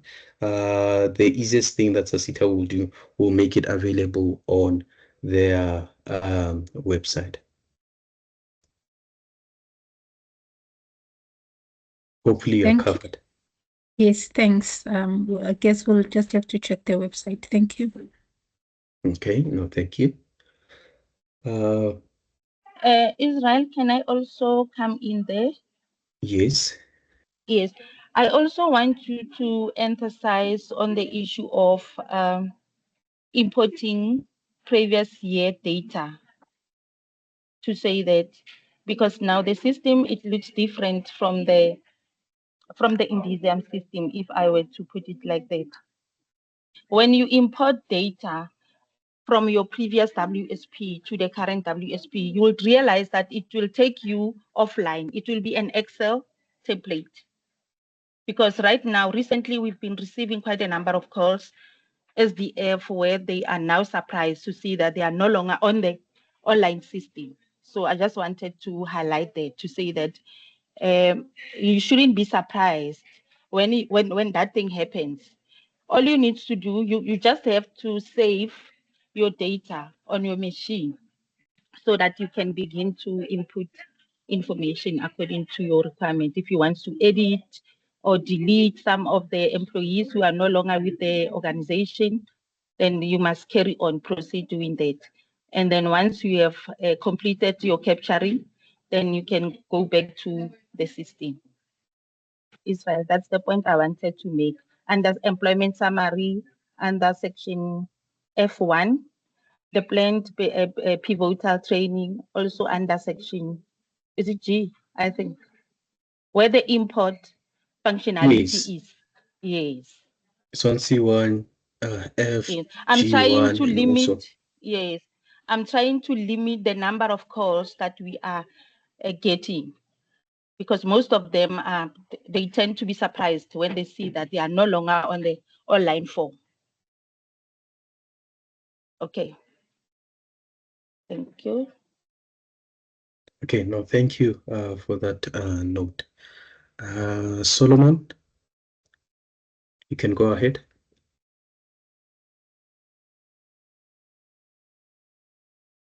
Thank you, sir. The question that I wanted to ask, I think Ms. Ruth has actually responded to that. It's about the employment summary C1, where I was trying to download the previous year data. It keeps on hanging. up until I opted for importing from the Excel document. So the indication there is that for me, it's not possible to download from the previous year employment summary. So I think Cecil has actually answered that. And then the second one, I just want to get more information in terms of the registration of the SDF, particularly the secondary SDF. Is the procedure the same as the one for the primary SDF? And then, in addition to that, how many secondary SDF are supposed to be registered? Are you allowed to register? And then the template for the appointment of the SDF. Is it from SASITA or is our own template? Yeah, that's basically what I wanted to check with you. Thank you very much. Okay, no, thank you so much. I think I'll answer maybe one questions. The other questions, Sasita will answer. So with regards to the process of having to register as a secondary, is basically the same. As you saw, let me see if maybe I can still share my screen.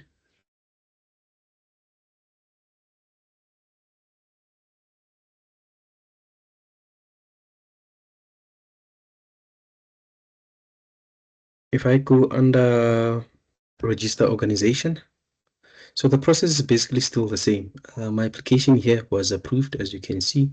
So if I want to register as a secondary, I'll just basically go through the same process. If there's another organization that I would like to register, just that unfortunate on our live environment, we only have one that we are testing with. But you would select secondary instead of primary. So pretty much the process is pretty much the same. In terms of a limit, currently on the system, there isn't any limit that I know of in terms of how you can,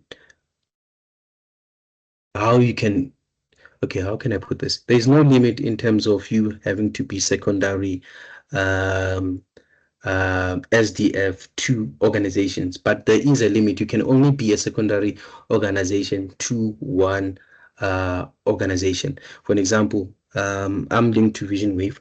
I can only be a secondary. Israel Sequela can be a secondary SDF to that organization once, but you can also be another secondary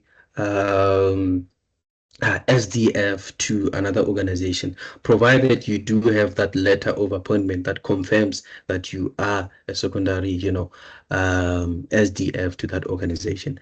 I'm not sure if I've answered you. With regards to the template, I'll let my colleague from SASITA explain in terms of how the template should look like.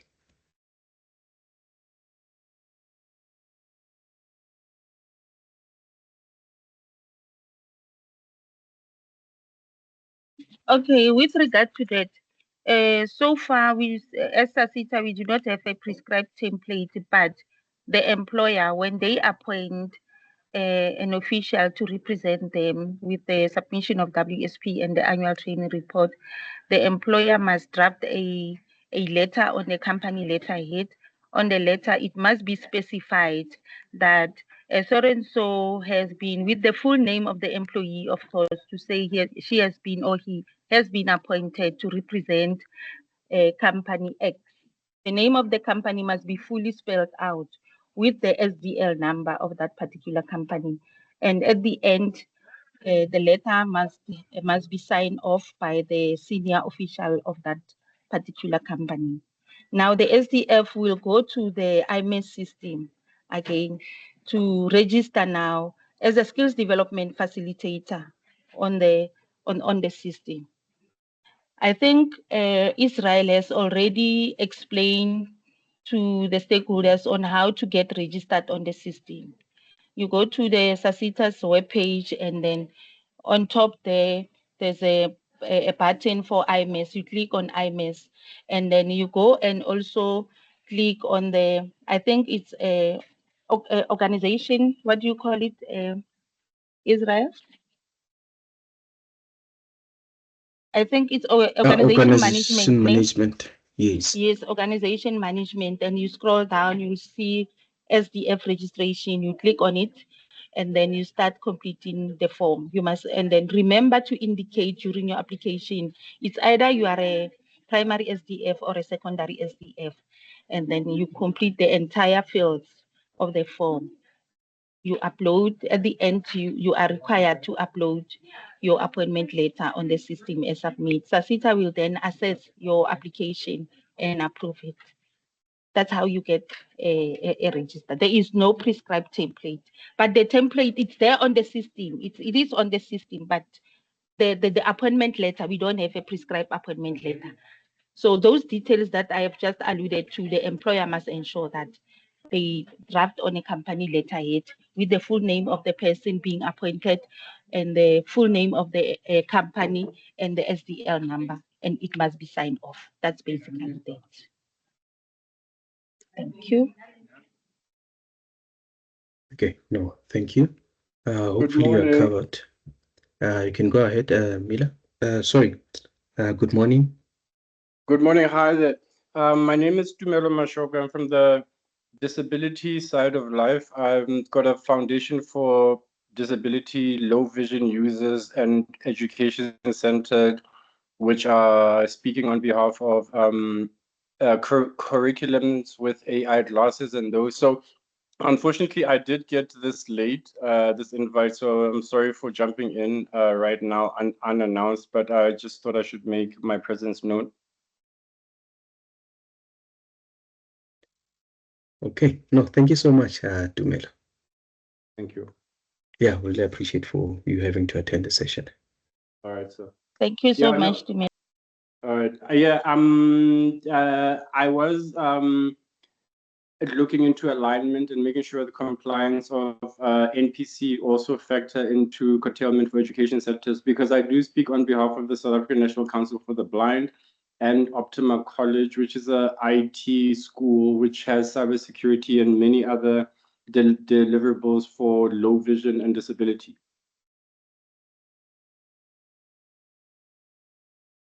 Okay, thank you. Okay.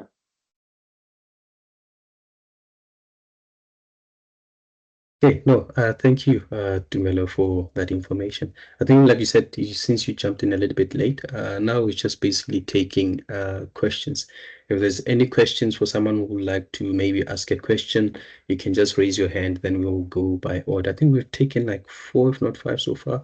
I'll just take maybe 3 more hands, then we take questions from the chat, then we'll go back to the hands, if that's okay with you. There's Michelle. Is it Michelle? Yes, you can go ahead. Hi, thank you, Israel. Good morning to everybody. I'd like to just ask Ruth with regards to the question that was asked earlier in regard to minutes being uploaded, just to confirm that the copy that we should upload should reflect that consultation on the workplace skills plan annual training report took place and that it was approved by the committee for submission. That's number one. And then number two, in the system last year when we were submitting, I've got a smallish company and they did not participate in pivotal training, but I could not move to the next section without completing pivotal training. Is it still the same for this year? And then my last question is, when you were demonstrating the system to us, you had templates that you had already populated. Are we able to download those templates before we want to go and, start uploading so that we can prepare and populate the information? Or do we have to populate and then only get access to the page once we've pushed next? Thank you. Thank you for the question. I think I'll answer the last one, and the first 2 questions, Asita will tackle those questions. So with regards to the template, what I've done here, looking at the first presentation took a little bit long. I just went through the sections, downloaded the templates and just prepared those templates for me to demo on the sections. So that feature, it is available for you, like I've demoed on earlier on, that for an example on C1 you can either choose to download the previous year data. We saw that it took a little bit of time to load, where it did some validations to check if you are the correct you are downloading information from the correct employer, and also the information that we are retrieving is correct. So you have that option to download the previous year data, where the system retrieves. You can download it on your local machine, which is offline, and upload it back on the system. So if you are a first time, or maybe if your information has changed from the previous year submission, you can download the template. When you download the template, it will download on your local machine. Maybe let's just do one example so that you can see. Oh, okay, my application is submitted. So that unfortunate, my application is submitted. I might not be able to edit out my application. So another thing is that once you have submitted your application, you won't be able to edit out the information. But just to give you comfort, you are able to download the template on the sections. Then you can download them. If you have a lot of information, you can input them on your local machine offline, then go back online on the system and upload it back. Hopefully I've covered that question. So the first two questions, I think Sasita can tackle them. Thank you. Thank you, Isha. Okay, thank you.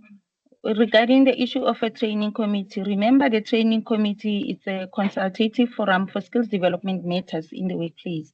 So a number of issues will be discussed in this forum, not necessarily the signing off of WSP. Yes, sometimes the minutes might also reflect the signing off of the WSP, but there are a number of items that can be discussed in that forum. It can be also about the monitoring, to monitor progress on the implementation of the WSP in the workplace, even the reporting on the implementation of that training, or the appointment perhaps of the SDF for the organization, as well as the commissioning of skills audit. Remember, to get the training needs of the organization, you must have conducted or maybe an analysis to identify what are the training needs of that particular company. So there are a number of issues that can be discussed in the training committee to identify the training needs, also to ensure that the training budget of 1% is set aside for training purposes. So those are the things that can be discussed in the training in the training committee, and even on the minutes, all the points that I've just indicated, you'll find them reflecting on the minutes, not only the signing off. Thank you. The second issue, I don't think I got the question correctly. Was it about discretionary grant? Can you repeat the last question? Sure, Ruth. Yes. It was the pivotal training. So last year I had a small company. I have a small company that I report for, and they did not implement any pivotal training, but I couldn't move to the next section without completing something. Okay, wonderful. That's so I fine. just want to If know that if is the that case, is still the same. Yes, if that is the case, what you must do, because in the previous year, you anticipated to train people on pivotal training. Now, you have to give feedback to Sasita about the training that you have planned. So I suggest that you go to your pivotal report again and try to input the same training that you have anticipated in the previous year. Report on the same training, because remember we have a column for not completed. Under not completed, indicate there how many learners have you planned to train on pivotal interventions. Put the numbers as it was planned in the previous year, and then give a reason. There's a reason for any training that did not materialize. You give a reason. Okay, So depending on your situation, if the for example, if maybe perhaps the reason was budget constraint, and the reason then you will reflect budget constraint. That's how you report back to a SETA. Okay, so If the so training did not happen, yes. just to confirm, Ruth, there was no pivotal training planned at all when I was capturing. So, and that was the problem in my submission, because I could not move without putting something in. But the company, there was no ways with budgetary constraints that they were going to be able to implement anyway. So that was my concern. Because am I going to again have to submit something in pivotal training, even though I know this year it's even worse than last year? Okay, if you didn't plan anything, then I don't see a point why you should give a feedback, because there's nothing to report about. Yes, So but you the don't have to system put wouldn't in allow me anything. to move on without completing something in pivotal training. That's why I was asking if it is a mandatory section that I have to complete before moving on to the next section again. Yeah, you see, pivotal it's compulsory, Yeah. but okay, to move forward, I think you can maybe try to capture maybe one record there, and so that you can move to the next section. Okay, thank you. Yes. And then on the try to maybe capture maybe one learner and then not completed, and then you give a reason just to say you did not plan for the, say unplanned training, and then you carry on so that you can move with your submission. You shouldn't be Yeah. stuck in one section. Yes. Thank you. All right. Thank you. Okay, no, thank you so much for that, Ms. Modife, and thank you so much, Michelle, for the question. We'll take Tanya, then after Tanya would be Betty, then Mila. Okay, Tanya, you can go ahead. Hopefully I'm pronouncing your name correctly. Yes, hi Israel. Hi. Thank you. Hi everybody. Israel, I must commend Sasita on this platform for the training session. It is quite informative. And over the past years, I think this has been like one of the best sessions that we've had thus far. I had just have one small issue with the system. Even the training manuals that you have given us is quite informative, and it can work for us, and we're willing to go and go ahead and do it. But with the previous old SARSITA system, our details have been, I think, maybe migrated into the new one. So when we punch in the STF ID number, it says already in use. Then we go to the next slot when they try to rectify, it goes to registered as blank. And now the STF is registered as an SDP. So I would love to move forward and get the STFs to move forward with the entire process. However, we are stuck. Can somebody please help me so we can move forward with this? Is there anyone that I can contact, or? Yeah, we just need help with that so we can move on with the rest of and we have the WSP to upload, and you have a new DG funding as well. So we want to move forward with this process. Thank you. Okay, no, thank you so much for that. It was a comment, but I will just maybe try to answer some of the questions that I've picked up on your comment. So with regards to the migration, right? There was a migration that happened sometime, was it last year? That happened where we moved all of the information from Indicium to the new platform that we presented here. So what happened is that we took all of the information as it is. You might find out that, for an example, on Indicium, some people were allocated maybe an SDP profile. So that's one of the reasons why that when on the new system, they have an SDP. They don't have the SDF profile, hence they are seeing other functionalities.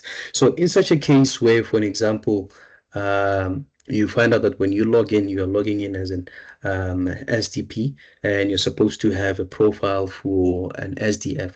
You can contact Sasita, and you can also contact us. I've dropped my email and also my colleague's email. If you are having such issues, since they are technical issues, you can contact us and let us know. Then we can also rectify the profiles for you. Second question that also picked up is that some are trying to register on the new platform where else they did have profiles on the old system. So what happened last year is that also after having to migrate the profiles that were on Indicium, we sent out invitations to all of the SDFs, and we picked up that not all of them have redeemed. So in such a case that when someone is trying to register and the system tells them that, for example, an ID is already available on the or ID already exists on the system. In such a case, you can use maybe the forgot password.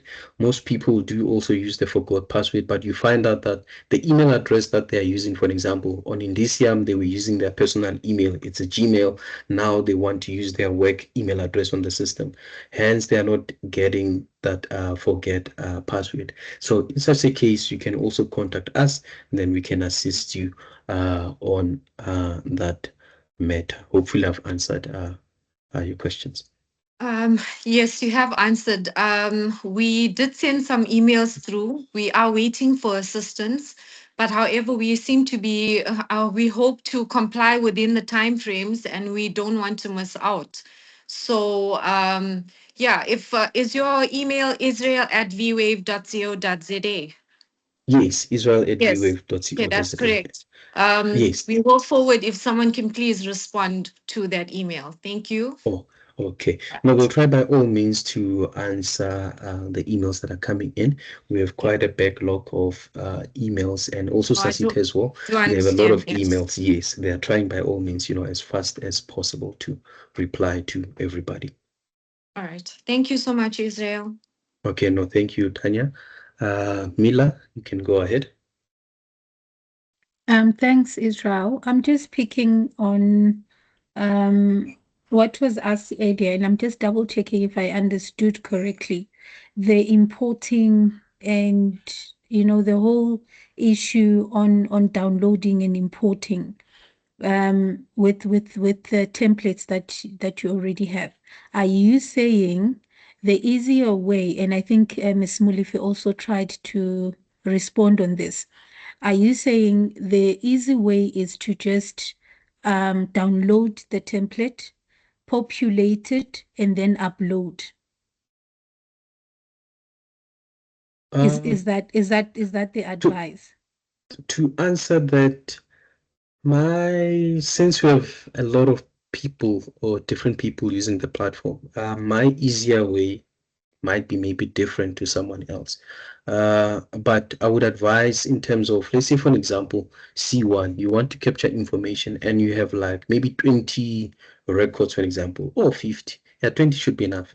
Instead of you having to go maybe one by one, click on add record, a form pops up, fill out your information, save, system loads, click on add record, instead of you having to add them, manually. So the easiest way from my side, or the easiest way that I would suggest to individuals, that you can just basically download a template where it will download on your laptop or computer, open it up, fill out your information.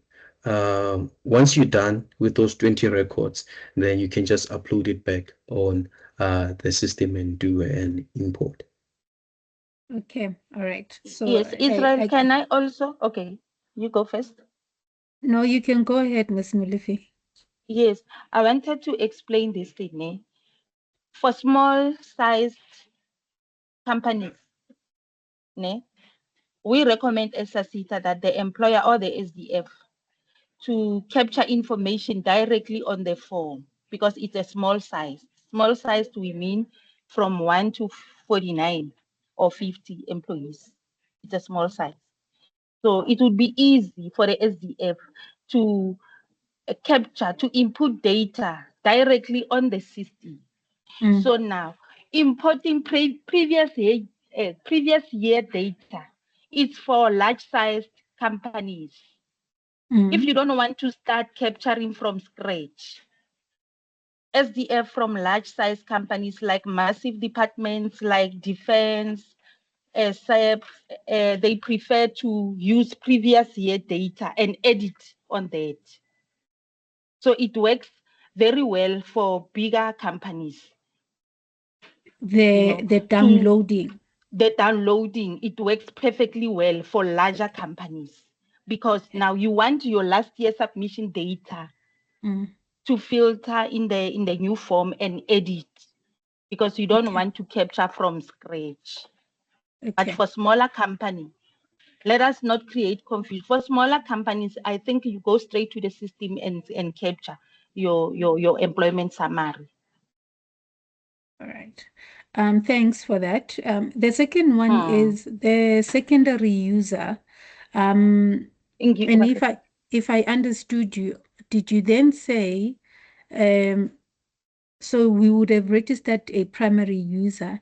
Do we then need to register a secondary user? And in this case, is the person might already be on the system. How do I then know that they are secondary user? Because at the moment, I'm not sure if I can see if the person is registered as a secondary user. How do we check that the secondary user is registered and is on the system? Because I think the discussion this morning was based on the primary user, and we did not quite touch on how to see the secondary user. And then the final one would be on the issue of the unplanned training. Can we, because I understand colleagues are saying, oh, yeah, some people are saying the system then doesn't allow you to move forward if you have not captured. Are you then able to just say not applicable on the other parts of that section? And then on the reason, you then give the reason to say this was unplanned, or you need to still capture the learner name even though the training did not take place? Thank you. Those are the last, that was the last one. Okay, Israel, if I can answer that one. On the actual training section G1 and H1, the system do allow you to report unplanned training. So you are covered there. You can report even if the training that were not planned. It will allow you to do that. And the name of learners, we are not allowed to write down the name of learners. You can only write the name of learning interventions that were undertaken on the application form, not the name of learners. Okay. Okay, no, thank you for answering that. Looking at the time, we've already exceeded by 15 minutes, so we'll just allow the next 15 minutes so we can close the session at past. So to answer your question with regards to primary and secondary, you asked the question, how do you actually see if someone is registered as a secondary and as a secondary SDF on the system? So the system or the portal itself, it's linked to an individual. So you won't be able to see, for example, if my colleague Calvin has registered on the system, I won't be able to see in terms of if he is a secondary SDF for that organization. But however, the difference between the two SDF is that, for example, Israel have registered for Vision Wave as a primary SDF. This means that I'll be able to edit out the organization's information, and it also means that I will be able to create applications for that particular organization. For example, if I want to register an organization. I want to create a mandatory grant application.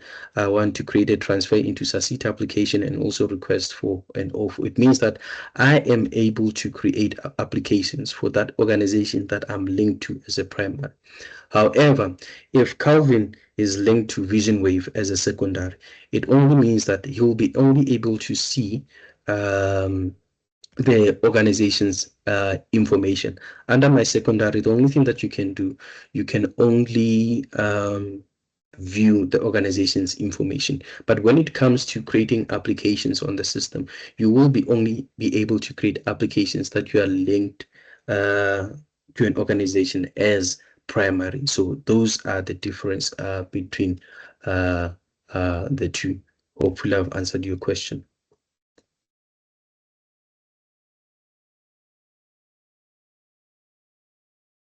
Okay. Israel, can you recognize me? Yes. Mahet, you can go ahead. Thank you. Mine is only two things. The last one being on a lighter moment. I just need the first one is I need to confirm your email. It's Israel. What does it say? Your email? Israel at vwave.co.za. At vwave.co.za. Yes. Yes. Thank you. And the last one is on a lighter note. I can hear the lady advising one of the speakers here to just create a shortcut. If the system doesn't allow you, just create something to move on. People are in Madanga Commission for these things. Let us get clear answers and not shortcuts, comrades. It's dangerous to create shortcuts. Thank you.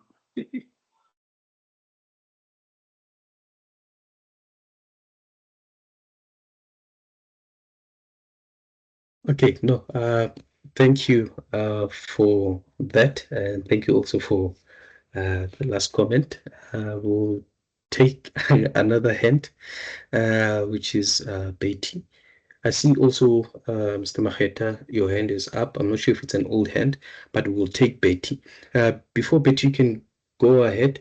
There's questions that I was going through. I see it seems as my colleagues from SASITA and also from Vision Wave have been answering the questions. So I've been just scrolling through them. If there's questions that they've missed, can you please maybe raise your hand and you can maybe ask your question if they've missed that questions on the chat. No, thank you. Betty, you can go ahead. Yeah, I've just got two simple questions. I think I missed out. I didn't hear what it was said about them. The first one being, is there a form letter that can be downloaded for new companies wanting to submit their WSP? That's one. And the second one, can a new company participate or apply for DG?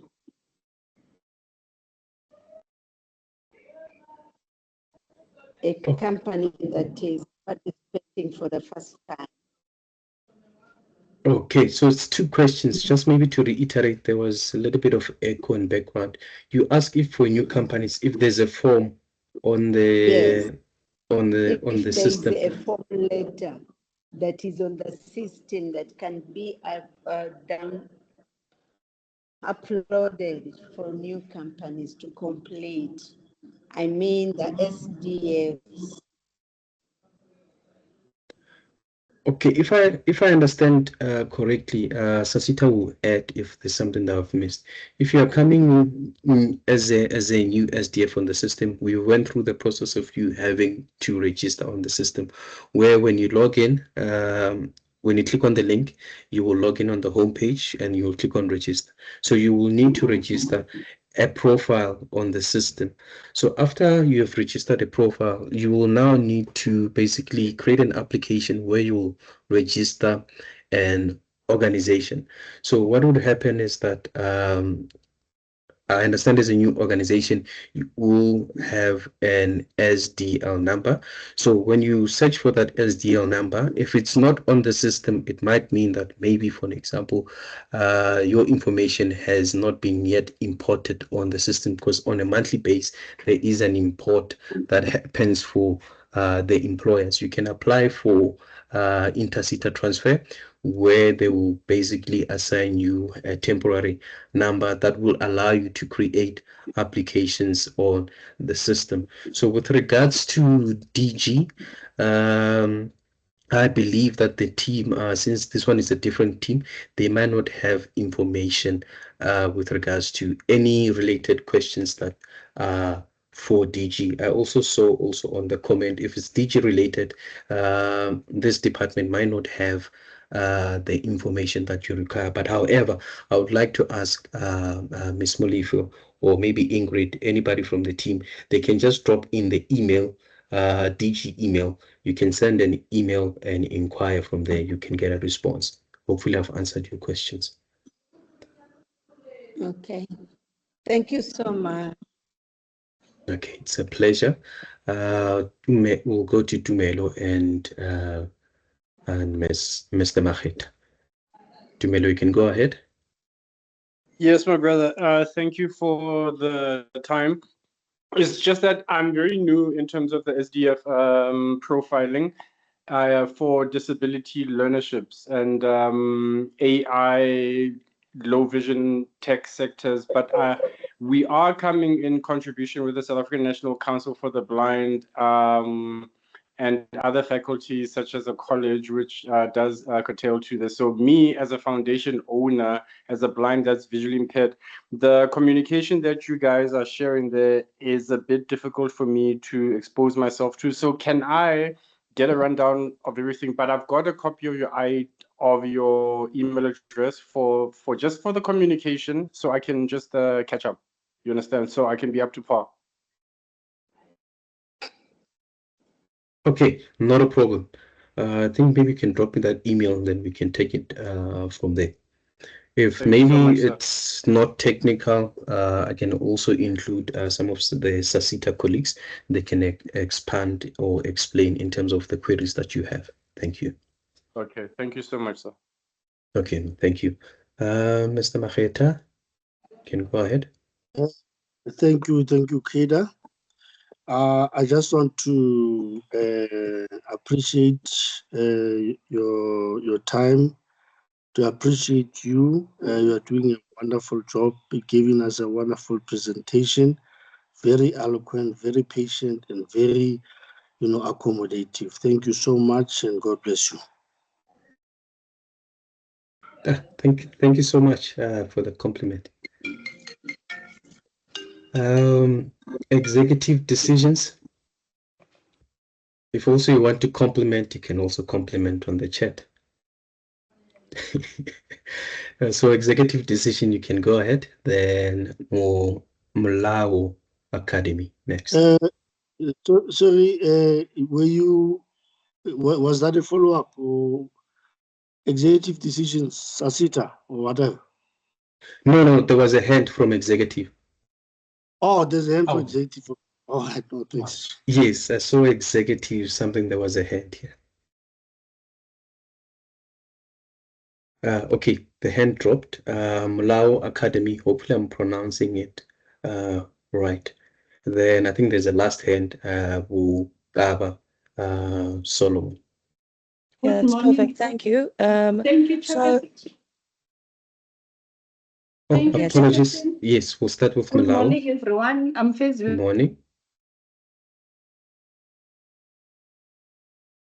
Mulao, you can go ahead. Okay, so I'm just standing in for someone from Malawi Academy, just wanting to make sure, does SASETA offer grants for training for law enforcement in local government? I think that was a question asked earlier as well, but we didn't get an answer in the chat. Ms. Malifa, I think maybe if you have an answer for this one.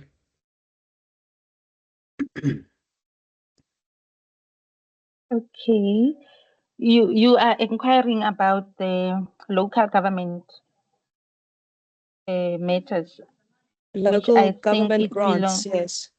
local government grants, because remember we have 21 SETAs in South Africa, and SETA it's mainly focused on the safety and security related issues. So we do have a SETA that is responsible with local government functions. Yes, for the training, So for the yes, sorry, training I for the think law you can enforcement check with officers. the yes, I think we can check with the SETA if they do fund for that, but I believe they do a fund, and the funding it comes from the discretionary grant, From not where, the sorry? mandatory grant.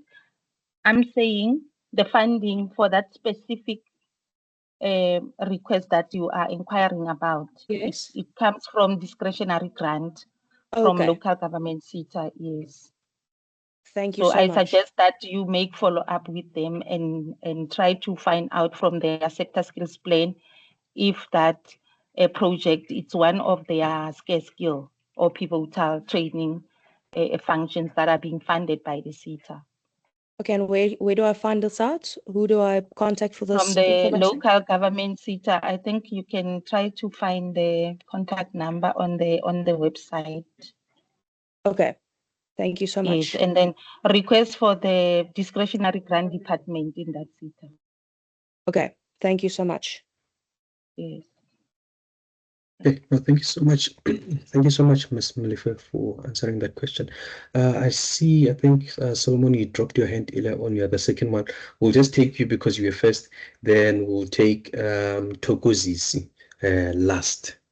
Yeah. Thank you, Chairperson. Sorry, my name is Feziwe Makhalima from Department of Correctional Services. I just want to ask SASITA, when is SASITA planning to align the online system with the PSITA system? Because the challenge we have as DCS, we've got transversal occupations where we need to populate the PSITA online system as well.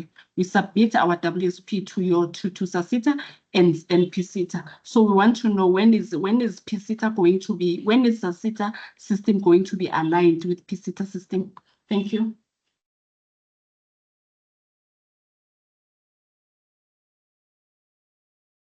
Okay, no, thank you for the question. I think that question was addressed to Sasita Ms. Malifa.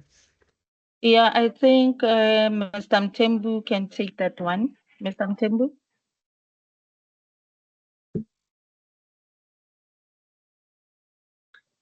My apologies, colleagues. Just a second. I think for Yes, I'm here, also with my apologies. I didn't get the question. For sure. Which question do you require me to take? The question was that okay. Yeah, the question was that they're asking in terms of when will the SASITA system be aligned with the PSITA system, because it seems as when it comes to submission, there's information that they submit from to SASITA and also information that they submit to PSITA. So they want to find out in terms of the alignment, when will that alignment be? I'm not sure if maybe I understood your question, Solomon. Yes, Mr. Mtembu, because Yes. according to Feziwe, she raised the issue of the transversal skills. As you know, all the government departments, they are required. It is a legislative requirement for them to report on their transversal skills to PSITA. After they have submitted to their line function SITA, there's another submission that must go to PSITA regarding the transversal skills. That was the question. When are we going to align our systems? Thank you, Mtembu. Yeah, I'm trying to process the question, but I'm not really understanding it. Is there any requirement that we need to align the systems? For me, the answer is no. Each SITA has its discretion in developing the system that they are going to use. Therefore, extracting the information, because even if we align the systems, it doesn't mean that we'll create the bridge where PSITA system interact with our system. That is not going to happen, because you'll find that in the next financial year, PSITA is changing their system, then or SASITA is changing their system, moving to a new system. There is no point when we are required as SETAs to have one system. However, the manner in which we report information, the information is the same because we're using the same template in terms of soliciting the information from stakeholders. I'm not sure whether I responded to the question. Thank you. You've responded, Mandla Mthembu, partly, but I will take it because there was a promise made in this regard. Hence, I'm asking the question. But I understand your submission. Thank you so much. Thank you very much. No, thank you so much, Mr. Mthembu, for answering that question. I see there's no more hands. Seeing that now the time is 11:32. I'll hand it over to Mr. Israel, Mthembu. before. Oh, yes, there was a hand. Yeah, Thokozis. just a This, second. okay. Okay, can I chip in there? Just a second. I would like also to remind the employers that SASITA will be conducting verification visits or maybe the virtual one in the coming year regarding the submission of WSP for 2025-2026. Therefore, we request them to start implementing the training that way reported or planned in the financial year 2025-2026, so that when the time comes for verification, we expect to have a credible information from the employer, especially for the training that were not planned. Or should you deviate from the planned training as an employer or the SDF, you should be in the position to provide SASITA with the reason for the variation of that training, and also to keep records of the training being conducted in their respective organizations. That must, I think that is our plea from the SASITA side to say that SDF, please monitor the implementation of your workplace skills plan and keep records thereof. Thank you so much. Okay, no, thank you, Ms. Malife. From my side, yeah, thank you so much for joining the session. And thank you also for paying attention with the questions. Unfortunately, we've passed through time. It's 11:34. We were supposed to close at 11, but we allowed room for questions for like almost an hour or so. So I'll just hand it over to Mr. Mthembu. But if you have questions, we've dropped our email address. You can maybe just send the question on the chat, pop us an email address. We will attend to your questions. Thank you so much from my side. Mr. Mthembu, over to you. Thank you very much, Israel, and thanks to stakeholders. Marketa, I don't want to close you out. I saw your hand was up, and then when Israel was closing, you just lower your hand. If your question is critical that you think we must address it here, can I give you 5 seconds to ask that question, then we respond to it? No, thank you, Mr. Mthembu. I think he addressed it well. He said if there are any supplementary questions, we can drop him an email. I will just drop him an email. I think that covers it all.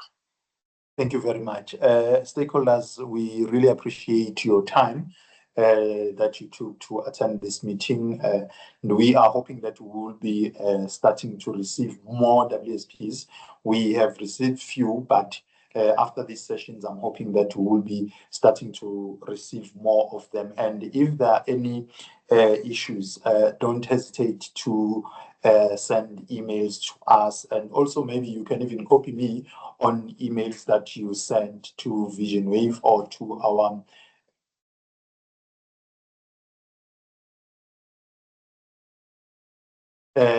that you sent to Vision Wave and to our practitioners and stakeholders here, so that even myself, I can do the follow-up on the matters that have been raised. But With all that said, we really appreciate your attendance and the support that you always give us as a SETA, and making sure that we deliver on our mandates, which is the skills development in the safety and security sector.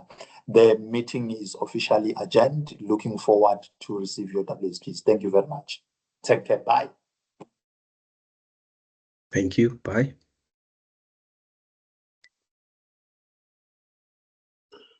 Thank you. Bye. Oh, really? Wow. Thank you. Thank you very much. Bye. Thank you so much. Thank you so much. Bye. Thank you, everybody. Bye bye. Bye bye. I'll just drop an email.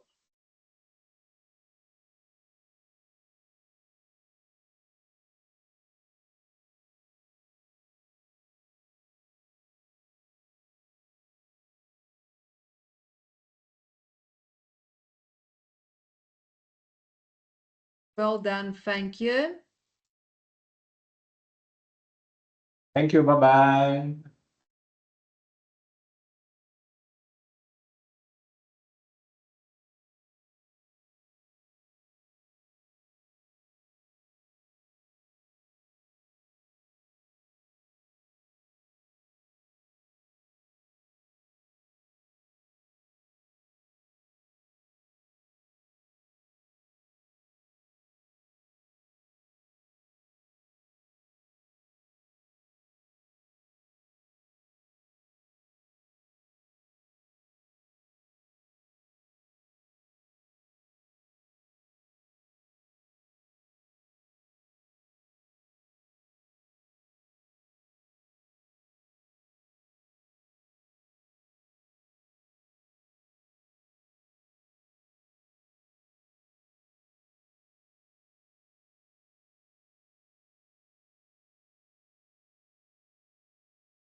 Hi, Sissy. Okay.